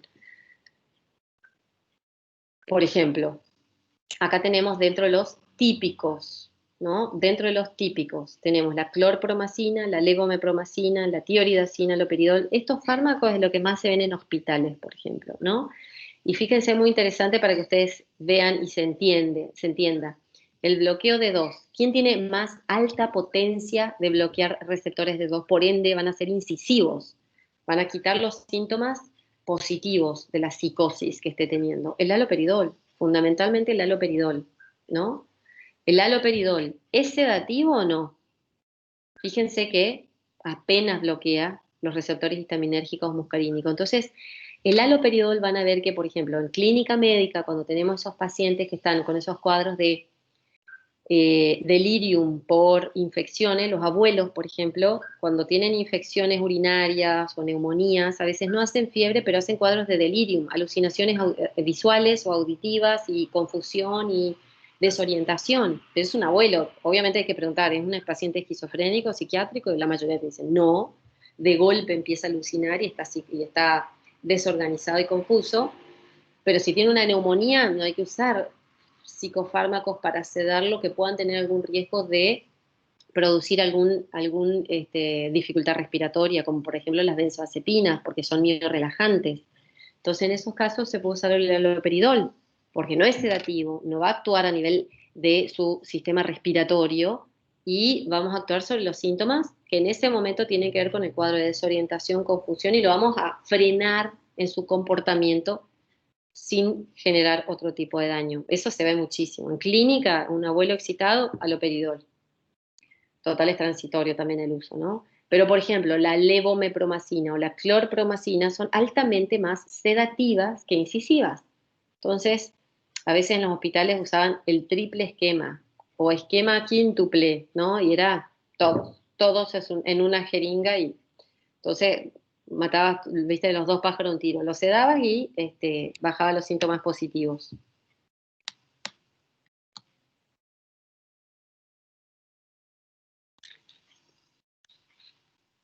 Bueno, en el caso de los antipsicóticos típicos son liposolubles, el haloperidol, por ejemplo, como la clorpromacina, todos estos vienen inyectables, ¿no? Y obviamente, inclusive el haloperidol viene de liberación prolongada, porque es muy habitual. Un esquizofrénico, paciente con esquizofrenia, no tiene insight de su patología. ¿Qué es insight? No se da cuenta que está enfermo. La diferencia de un depresivo, se da cuenta y busca ayuda en general. O un bipolar, si está maníaco no tiene insight, pero si está depresivo sí tiene insight. El esquizofrénico no tiene insight, no se da cuenta. Es muy raro, no imposible, pero muy raro que tenga insight. Que se dé cuenta que sus ideas son, o las alucinaciones o el delirio forma parte de una enfermedad de su cabeza y no es la realidad. Eso podés lograr después con tratamiento, ¿no? Pero en general no se logre. Entonces, es muy difícil que si no tienen insight, no quieren usar la medicación. Los locos no soy yo, son ellos, dicen ellos, ¿no? Porque ellos no están enfermos. Entonces, lograr que tomen el antipsicótico, la pastillita todos los días es un tema, es difícil. Entonces vienen los inyectables de larga duración.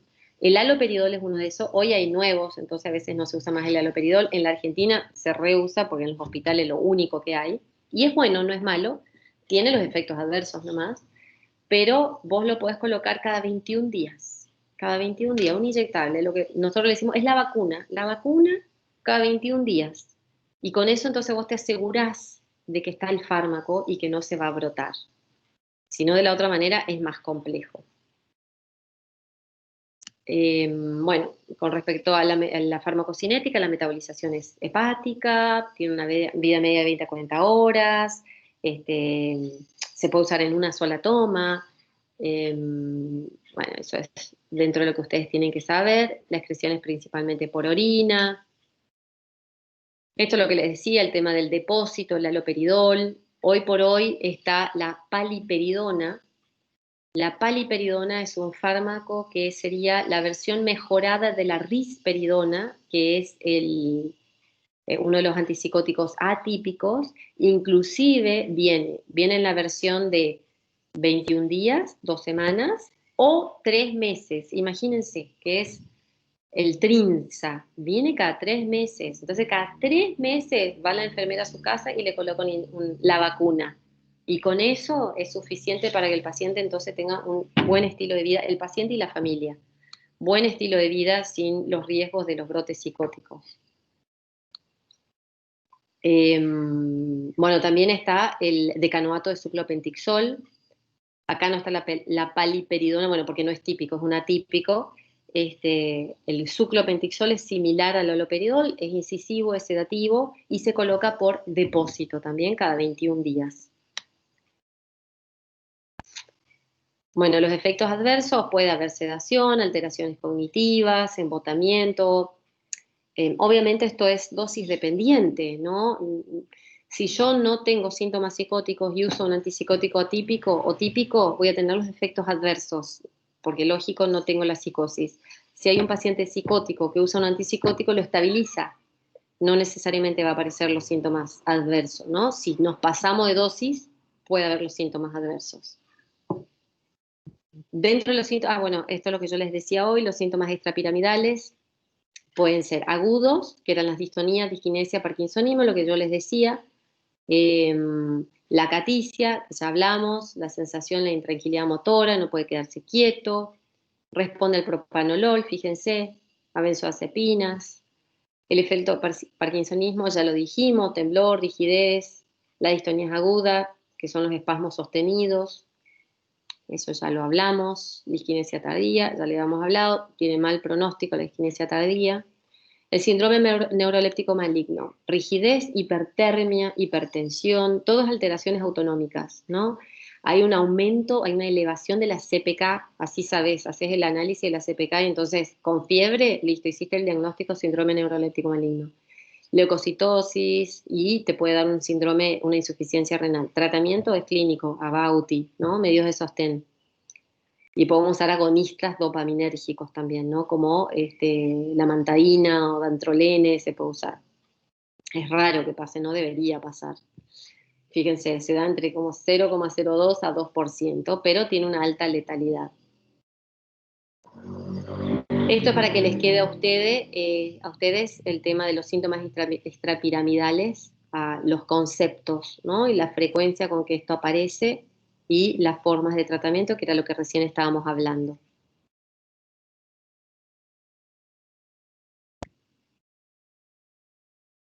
Bueno, dentro de los factores de riesgo a desarrollar los síntomas extrapiramidales, la edad avanzada, sexo femenino, si ya hay un daño cerebral, trastorno depresivo, altas dosis de antipsicótico.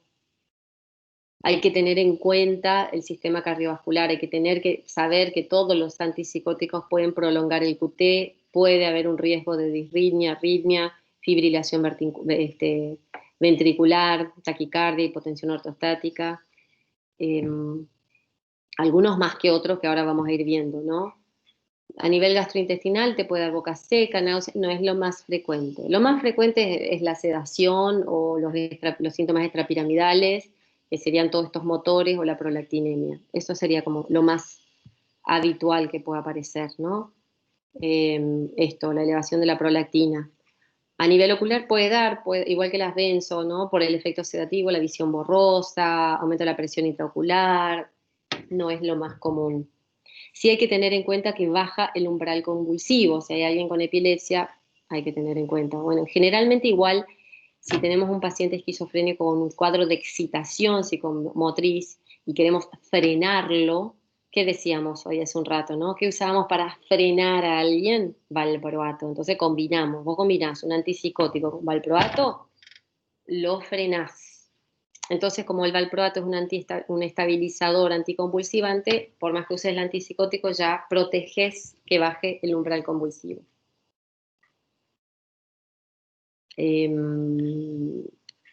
Bueno, esto ya lo habíamos visto, ¿no? Lógico que los típicos igual son indicación para los cuadros de psicosis de esquizofrenia. Trastornos personales puede haber, trastornos afectivos, el síndrome de Tourette, igual hoy por hoy los típicos se usan más en cuadros agudos, salvo los de depósito. Si no, se usan solo los agudos por los efectos adversos. Dentro de los atípicos tenemos la clozapina, que fue la primera, la risperidona, la paliperidona, olanzapina, quetiapina, ciprasidona, aripiprazol, amisulpirida, acenapina y luracidona, y está por salir otro nuevo. Son varios, con algunas diferencias, ¿no?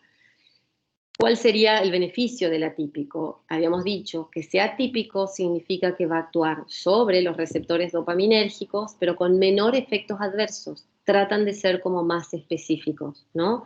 Producen menor producción de síntomas extrapiramidales, salvo la risperidona, que es lo que nosotros llamamos la más típica de las atípicas, porque es la más parecida a un haloperidol. Menor producción de hiperprolactinemia, lo mismo, excepto risperidona, igual todos te pueden generarlo, algo, ¿no? Obviamente depende de la susceptibilidad del paciente, pero en general menos efectos adversos en todo. Menor producción de disquinesias tardías también. ¿Cuál es el mecanismo de acción? Se me fue. El mecanismo de acción es que va a bloquear el receptor D2, lo mismo que los otros, bloquea el receptor D2, pero va a actuar también sobre los receptores serotoninérgicos, generando esto, teóricamente, una estimulación dopaminérgica en corteza prefrontal. Por ende, mejorarían los síntomas negativos de la esquizofrenia, aunque en la práctica no es tan así. Denme un minutito.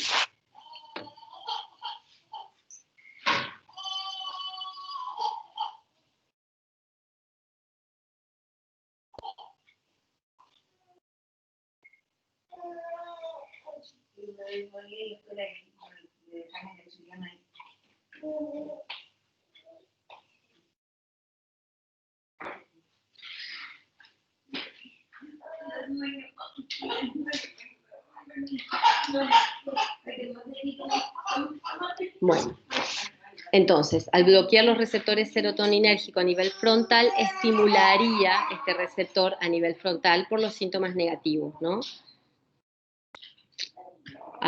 Bueno, la clozapina fue el primer antipsicótico atípico.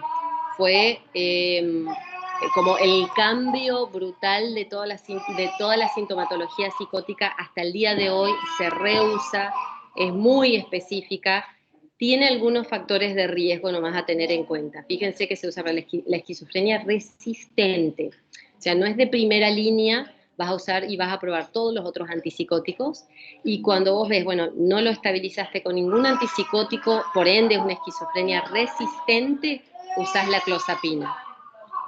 El trastorno esquizoafectivo, que es un cuadro parecido a una psicosis y a una bipolaridad, y se usa para disminuir el riesgo suicida. Por ejemplo, si hay alguien con ideación, litio y clozapina es la mejor combinación para bajar la ideación suicida. Como les decía, nunca es de primera línea por los efectos adversos y la forma de tratarlo. Por esto, tiene un porcentaje de generar agranulocitosis, igual imagínense si combinamos con carbamazepina. En el caso de la clozapina es 1%, carbamazepina es 1 en 10.000. Lógico, jamás combinar estos dos fármacos, ¿no?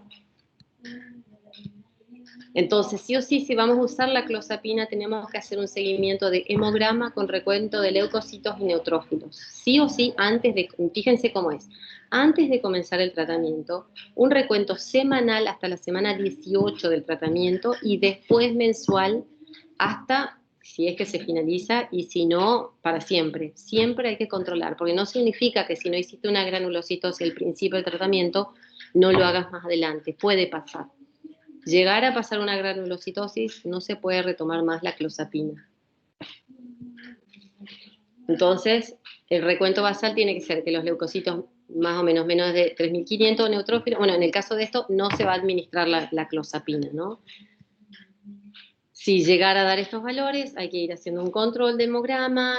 En el caso menor a esto, lógico, se suspende, ¿no? Y no se reexpone el paciente a la droga. Bueno, esto en el caso lógico, cuidado hematológico intensivo, en el caso de neutropenia severa o granulocitosis, no tiene que estar cerca de la clozapina.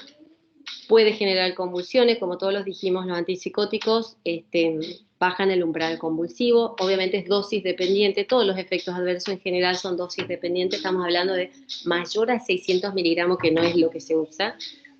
Lo más habitual es usar entre 100 a 300 miligramos por día para un cuadro de esquizofrenia resistente. Esto ya lo dijimos. No hay que asociar a carbamazepina. Es cierto, puede generar un síndrome metabólico y vamos a ver uno de los riesgos de los antipsicóticos atípicos es el aumento de peso. La mayoría tiene riesgo de aumento de peso, salvo algunos. Igual no es en el 100% de los pacientes, pero es un alto porcentaje y hay que ir controlando, ¿no? Aquí hablamos síndrome metabólico, la obesidad abdominal, el colesterol, triglicéridos, glucemia. Por eso les decía hoy, si tenemos otras opciones, no vamos a generarle un síndrome metabólico a un paciente. A veces sí pasa de que si es una esquizofrenia resistente significa que vos ya pasaste por 5 antipsicóticos y el único que funcionó es la clozapina, bueno, simplemente cuidar que no desarrolle el síndrome metabólico porque no lo vamos a cambiar. Fíjense con respecto al aumento de peso o el riesgo de diabetes. Clozapina es una de las altas, junto con olanzapina, le sigue risperidona, quetiapina, y fíjense, por ejemplo, el aripiprazol y la ciprasidona teóricamente no van a generar un aumento de peso ni riesgo de diabetes. Entonces hay algunos que no. El tema es que el efecto incisivo del antipsicótico tampoco acompaña, ¿no? Aripiprazol a veces es más suave. Entonces en el caso de la clozapina sí o sí hacer seguimiento de peso, presión, glucemia, lípidos. Si hablamos de la risperidona, excelente antipsicótico atípico, una de las principales, es así, va de primera línea en esquizofrenia, no la clozapina, eso es para esquizofrenias resistentes, o por ejemplo se usa para, si hay síntomas psicóticos en demencias por cuerpos de Lewy o Parkinson, que nosotros usamos. Para el Parkinson usamos fármacos que aumentan la dopamina por el tema del movimiento y por ende puede hacer alucinación, entonces tenemos que usar un antipsicótico sin que le empeore los síntomas motores. El que menos riesgo extrapiramidal tiene es la clozapina. El tema es la granulocitosis, los controles semanales y mensuales en hemograma, entonces no es de primera línea. La risperidona es la más típica de las atípicas, es la más parecida al haloperidol, por ende va a ser incisiva, con efectos adversos, ¿no? Básicamente de motores y prolactina. Más o menos se usa entre 1 a 6 miligramos. La risperidona es uno de los antipsicóticos que está aprobado a partir de los 3 años de edad de los niños, porque se utiliza para psicosis de la infancia o TOC, o a un niño ansioso con, qué sé yo, síntomas de excitación, se le puede dar las benzodiazepinas. ¿Se acuerdan que generaba un efecto paradojal igual que en los abuelos? Entonces se usa, por ejemplo, la risperidona. Las indicaciones, bueno, tiene varias, ¿no?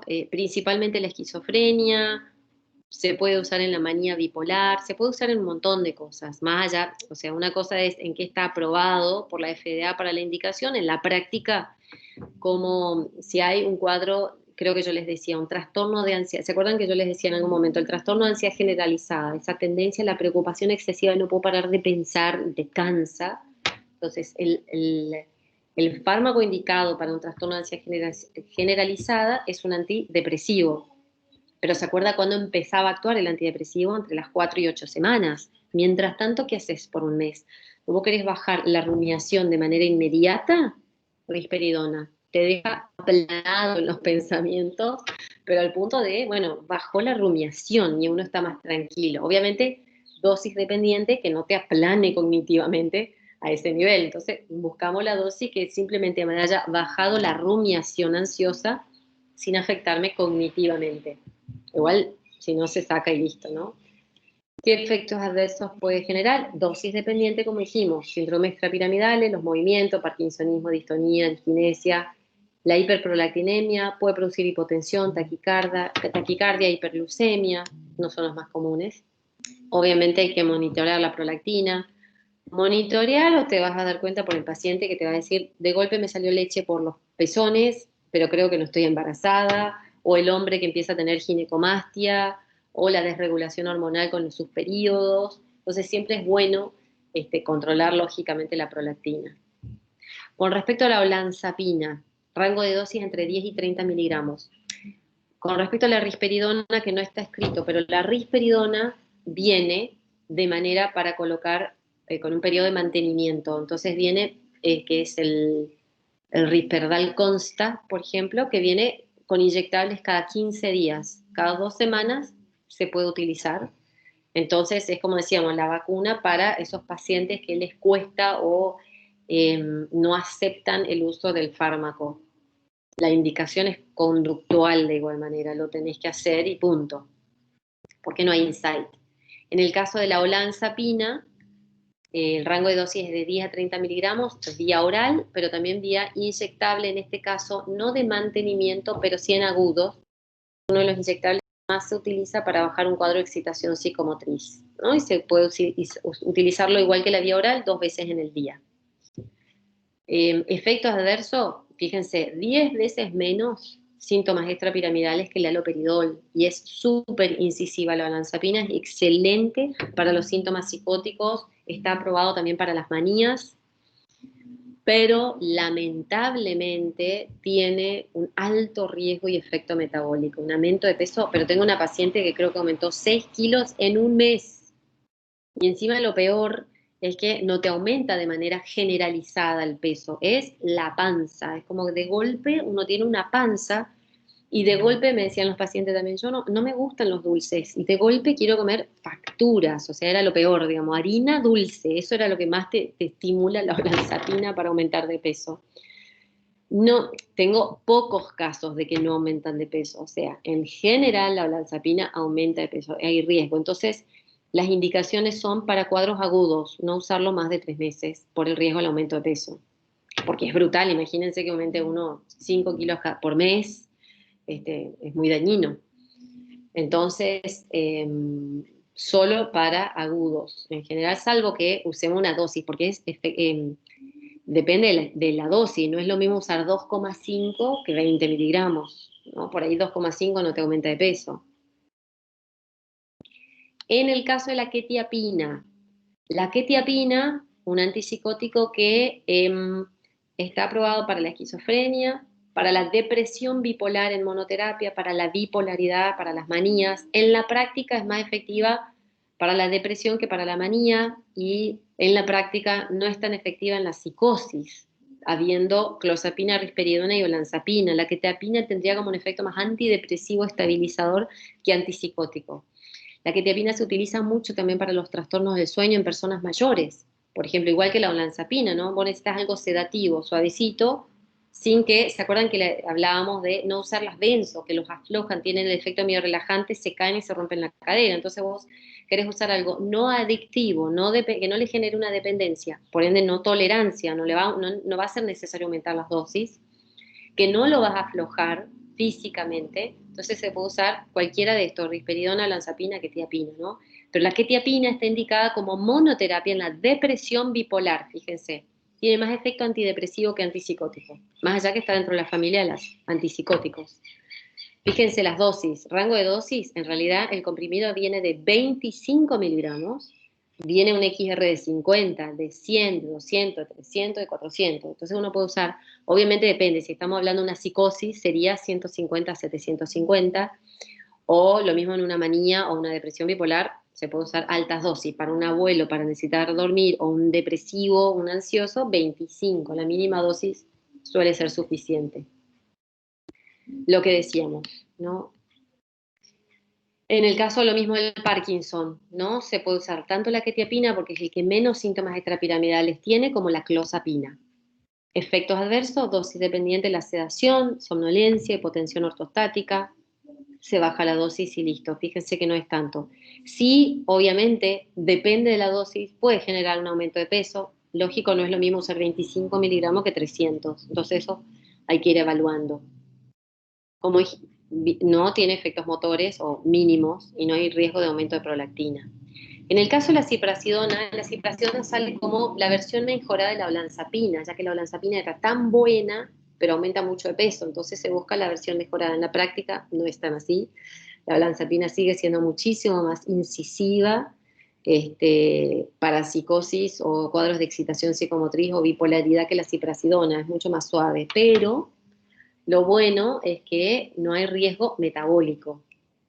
Perfil metabólico benigno, no aumenta de peso, más bien te quita la ansiedad por comer, así que se puede asociar para alguien que tenga algún problema para bajar de peso. Pero sí o sí con la ziprasidona hay mayor riesgo cardiovascular de prolongación QT. Entonces, previo a iniciar con la ziprasidona es hacer un electrocardiograma.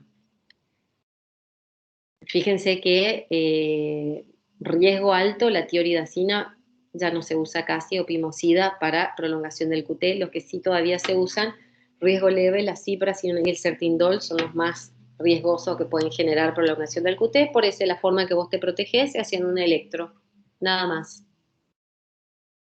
Obviamente no usar si el paciente tiene arritmias, ¿no? Lógico que no. Pero las ventajas es el riesgo del aumento de peso, no los tendría.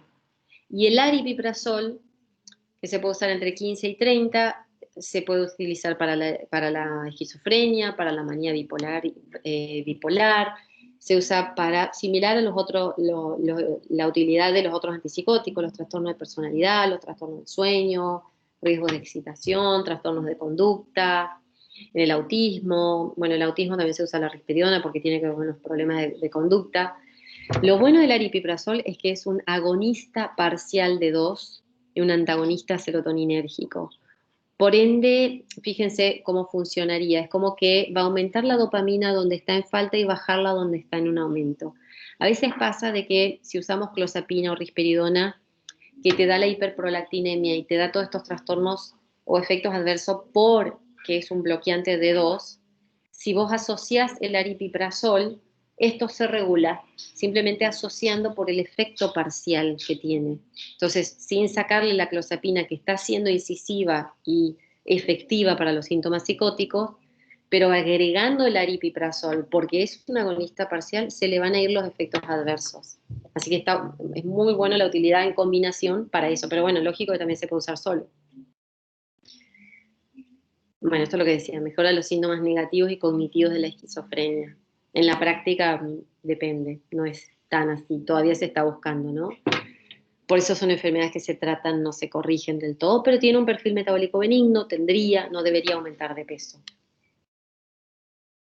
Lo mismo que hablábamos de la ziprasidona. Dentro de los nuevos está la lurasidona, sale este año. La lurasidona tiene un buen perfil metabólico y está aprobado por la FDA para la depresión bipolar y también para la esquizofrenia. Así que hasta aquí llegamos con todo lo que tiene que ver con los antipsicóticos típicos y atípicos. Mucho dato en poco tiempo, ¿no? Pero bueno, está todo puesto en el Power para que ustedes después lo estudien para el examen. ¿Alguna pregunta? Profe, Sí. hace 2 años más o menos yo presencié ahí un brote psicótico ahí de un compañero y me gustaría de saber como que qué son estos. ¿Son generado por estrés, no sé? Por supuesto. A ver, hoy por hoy, ¿qué es lo que más vemos? Un episodio psicótico que, como dijimos, ¿a qué edad se va a dar? Entre los 15 y 25 años. Obviamente hay riesgo de antes y después, pero es menos frecuente, es más frecuente a esa edad. Tiene que haber una predisposición genética, es altamente hereditaria, es decir, si yo tengo familiares con estos trastornos, puedo tenerlo. El tema es que lo dispara. Generalmente lo disparan situaciones de estrés. En algún momento, alguna situación de estrés lo puede disparar, o lo que yo les decía hoy, el consumo. Alucinógenos, marihuana es lo más frecuente inclusive que cocaína puede disparar estos cuadros de brotes psicóticos y manías. ¿Y la persona queda medicada de por vida ahí o no? No. Por eso hablamos, si hablamos de un episodio psicótico breve, o como antes se le decía, el brote psicótico, es cuando tiene los síntomas positivos por un mes. Hablamos de esquizofrenia cuando los síntomas positivos no se van ni por 6 meses, más de 6 meses. Entonces, eso es lo que pasa. Si tiene un episodio psicótico, vos vas a usar los antipsicóticos, típicos o atípicos para el tratamiento. Y después vamos a ver la restitución. Si la restitución es ad integrum, si la persona volvió a ser ella completamente, es una persona normal, entonces fue un episodio psicótico. Ahí lo más frecuente de eso es el consumo. Entonces la psicoeducación es no consumas más. Vos llegas a consumir otra vez y te va a volver a pasar lo mismo y después de 3 episodios sí ya podés quedar con una esquizofrenia. Entonces, si hay consumo, listo, no consumas más y sería la mejor forma de proteger que no pase otra vez. El tema es, si fuera una esquizofrenia, va a tener un brote psicótico, un episodio psicótico, pero por más que usemos antipsicótico, la restitución no es completa. Es como, para un episodio psicótico el tratamiento es 1 año, por más que los síntomas se le fueron al mes. El tratamiento farmacológico es usarlo 1 año y de ahí se saca. Y al sacarlo también vos evaluás si el paciente lo necesita o no. En el caso de las esquizofrenias, la restitución no es completa, el paciente no queda exactamente igual, o queda con las alucinaciones o queda con el delirio. Por ejemplo, en un episodio psicótico breve, la persona puede estar confusa o con un delirio, me están persiguiendo, me quieren dañar, alguien me quiere lastimar, entonces yo tengo todo mi comportamiento en base a eso, ¿no? Cuando se le va a los síntomas, el paciente lo critica. Uy, sí, me acuerdo, creo, algo me acuerdo, estaba mal, creo que sí, o a veces ni se acuerdan, ¿no? Tienen como flashes de haber vivido esas situaciones y no se acuerdan. Pero lo critican, eso es la parte buena, cuando vos empezás a hacer ese tratamiento. Y eso que te pasa, eso que te están persiguiendo, ¿es real? ¿Realmente te está pasando eso? Y el paciente por ahí si se quiebra el brote, te dice, puede ser que sea de mi cabeza, es como que ahí está quebrando el delirio, ¿no? Y está bueno porque obviamente lo que más queremos nosotros es que se le vaya la idea delirante y que se recupere completamente. Y ahí, si es una esquizofrenia, no, eso me pasó, eso fue real, por más que esté medicado. ¿Viste? Más allá que en ese momento no está viviendo las alucinaciones o la idea delirante, no está la crítica. Y al no haber crítica, entonces eso más es esquizofrenia. Y si es esquizofrenia, vos cuando intentás sacar el medicamento, el paciente se brota de nuevo. Y empieza con las ideas delirantes, las alucinaciones, los comportamientos y discurso bizarro, que corre riesgo para sí y para otros. Entonces, hace poco también fue horrible, horrible. Bueno, los casos, por suerte, son los menos, ¿no? Que había un pacientito que era adicto, yo lo atendía y por 2 años más o menos, con sus luchas, se limpiaba, no se limpiaba, y era marihuana, cocaína. Nunca se brotaba, es como tenía síntomas anímicos con el consumo.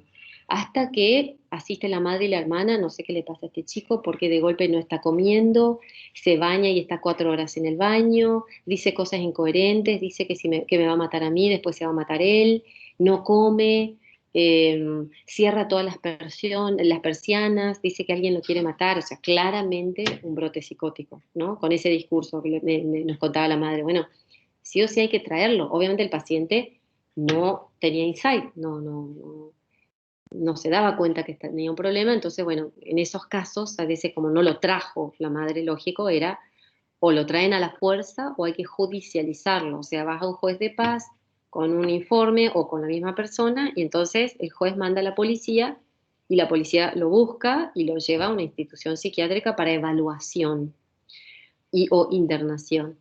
Entonces, bueno, la familia se acerca y les dice esto al paciente con el riesgo de lo que iba a pasar y el paciente dice, bueno, no, yo voy a ir. Bueno, vienen, obviamente no quería internarse, pero bueno, logramos que se interne y estaba con un brote psicótico, con ideas delirantes, bueno, sin insight, todo, bueno, medicación, empezamos con la medicación incisiva, imagínense, estuvo creo que casi 2 semanas internado, salió mejor, sin insight, sin idea, aparentemente nunca manifestó ideación autolítica tampoco, tenía que venir a control, creo que unos días antes del control se quita la vida, se quitó la vida.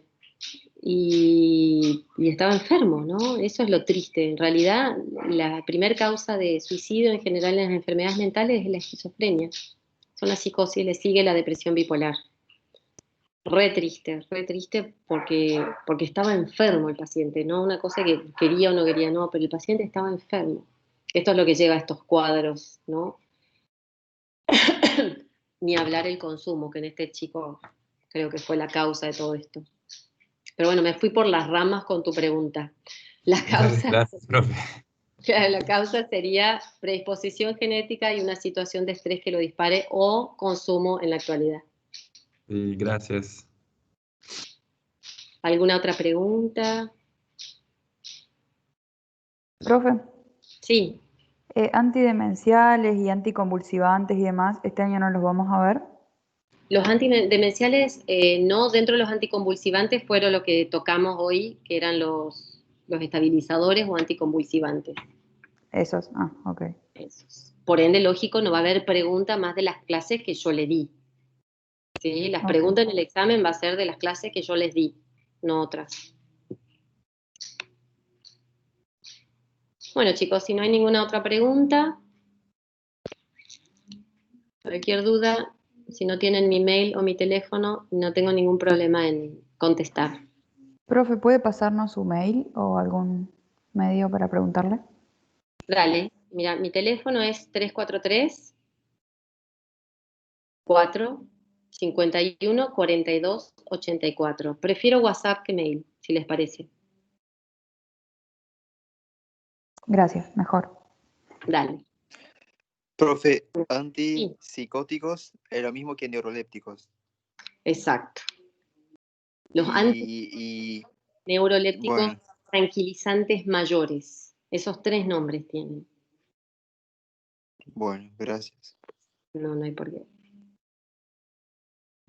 Bueno, chicos, nos vemos. Cualquier cosa a su disposición. Muchas gracias, profe. Gracias. Muchas gracias, profe. Hasta luego. Gracias. Gracias, profe. Chao, profe. Chao, chao.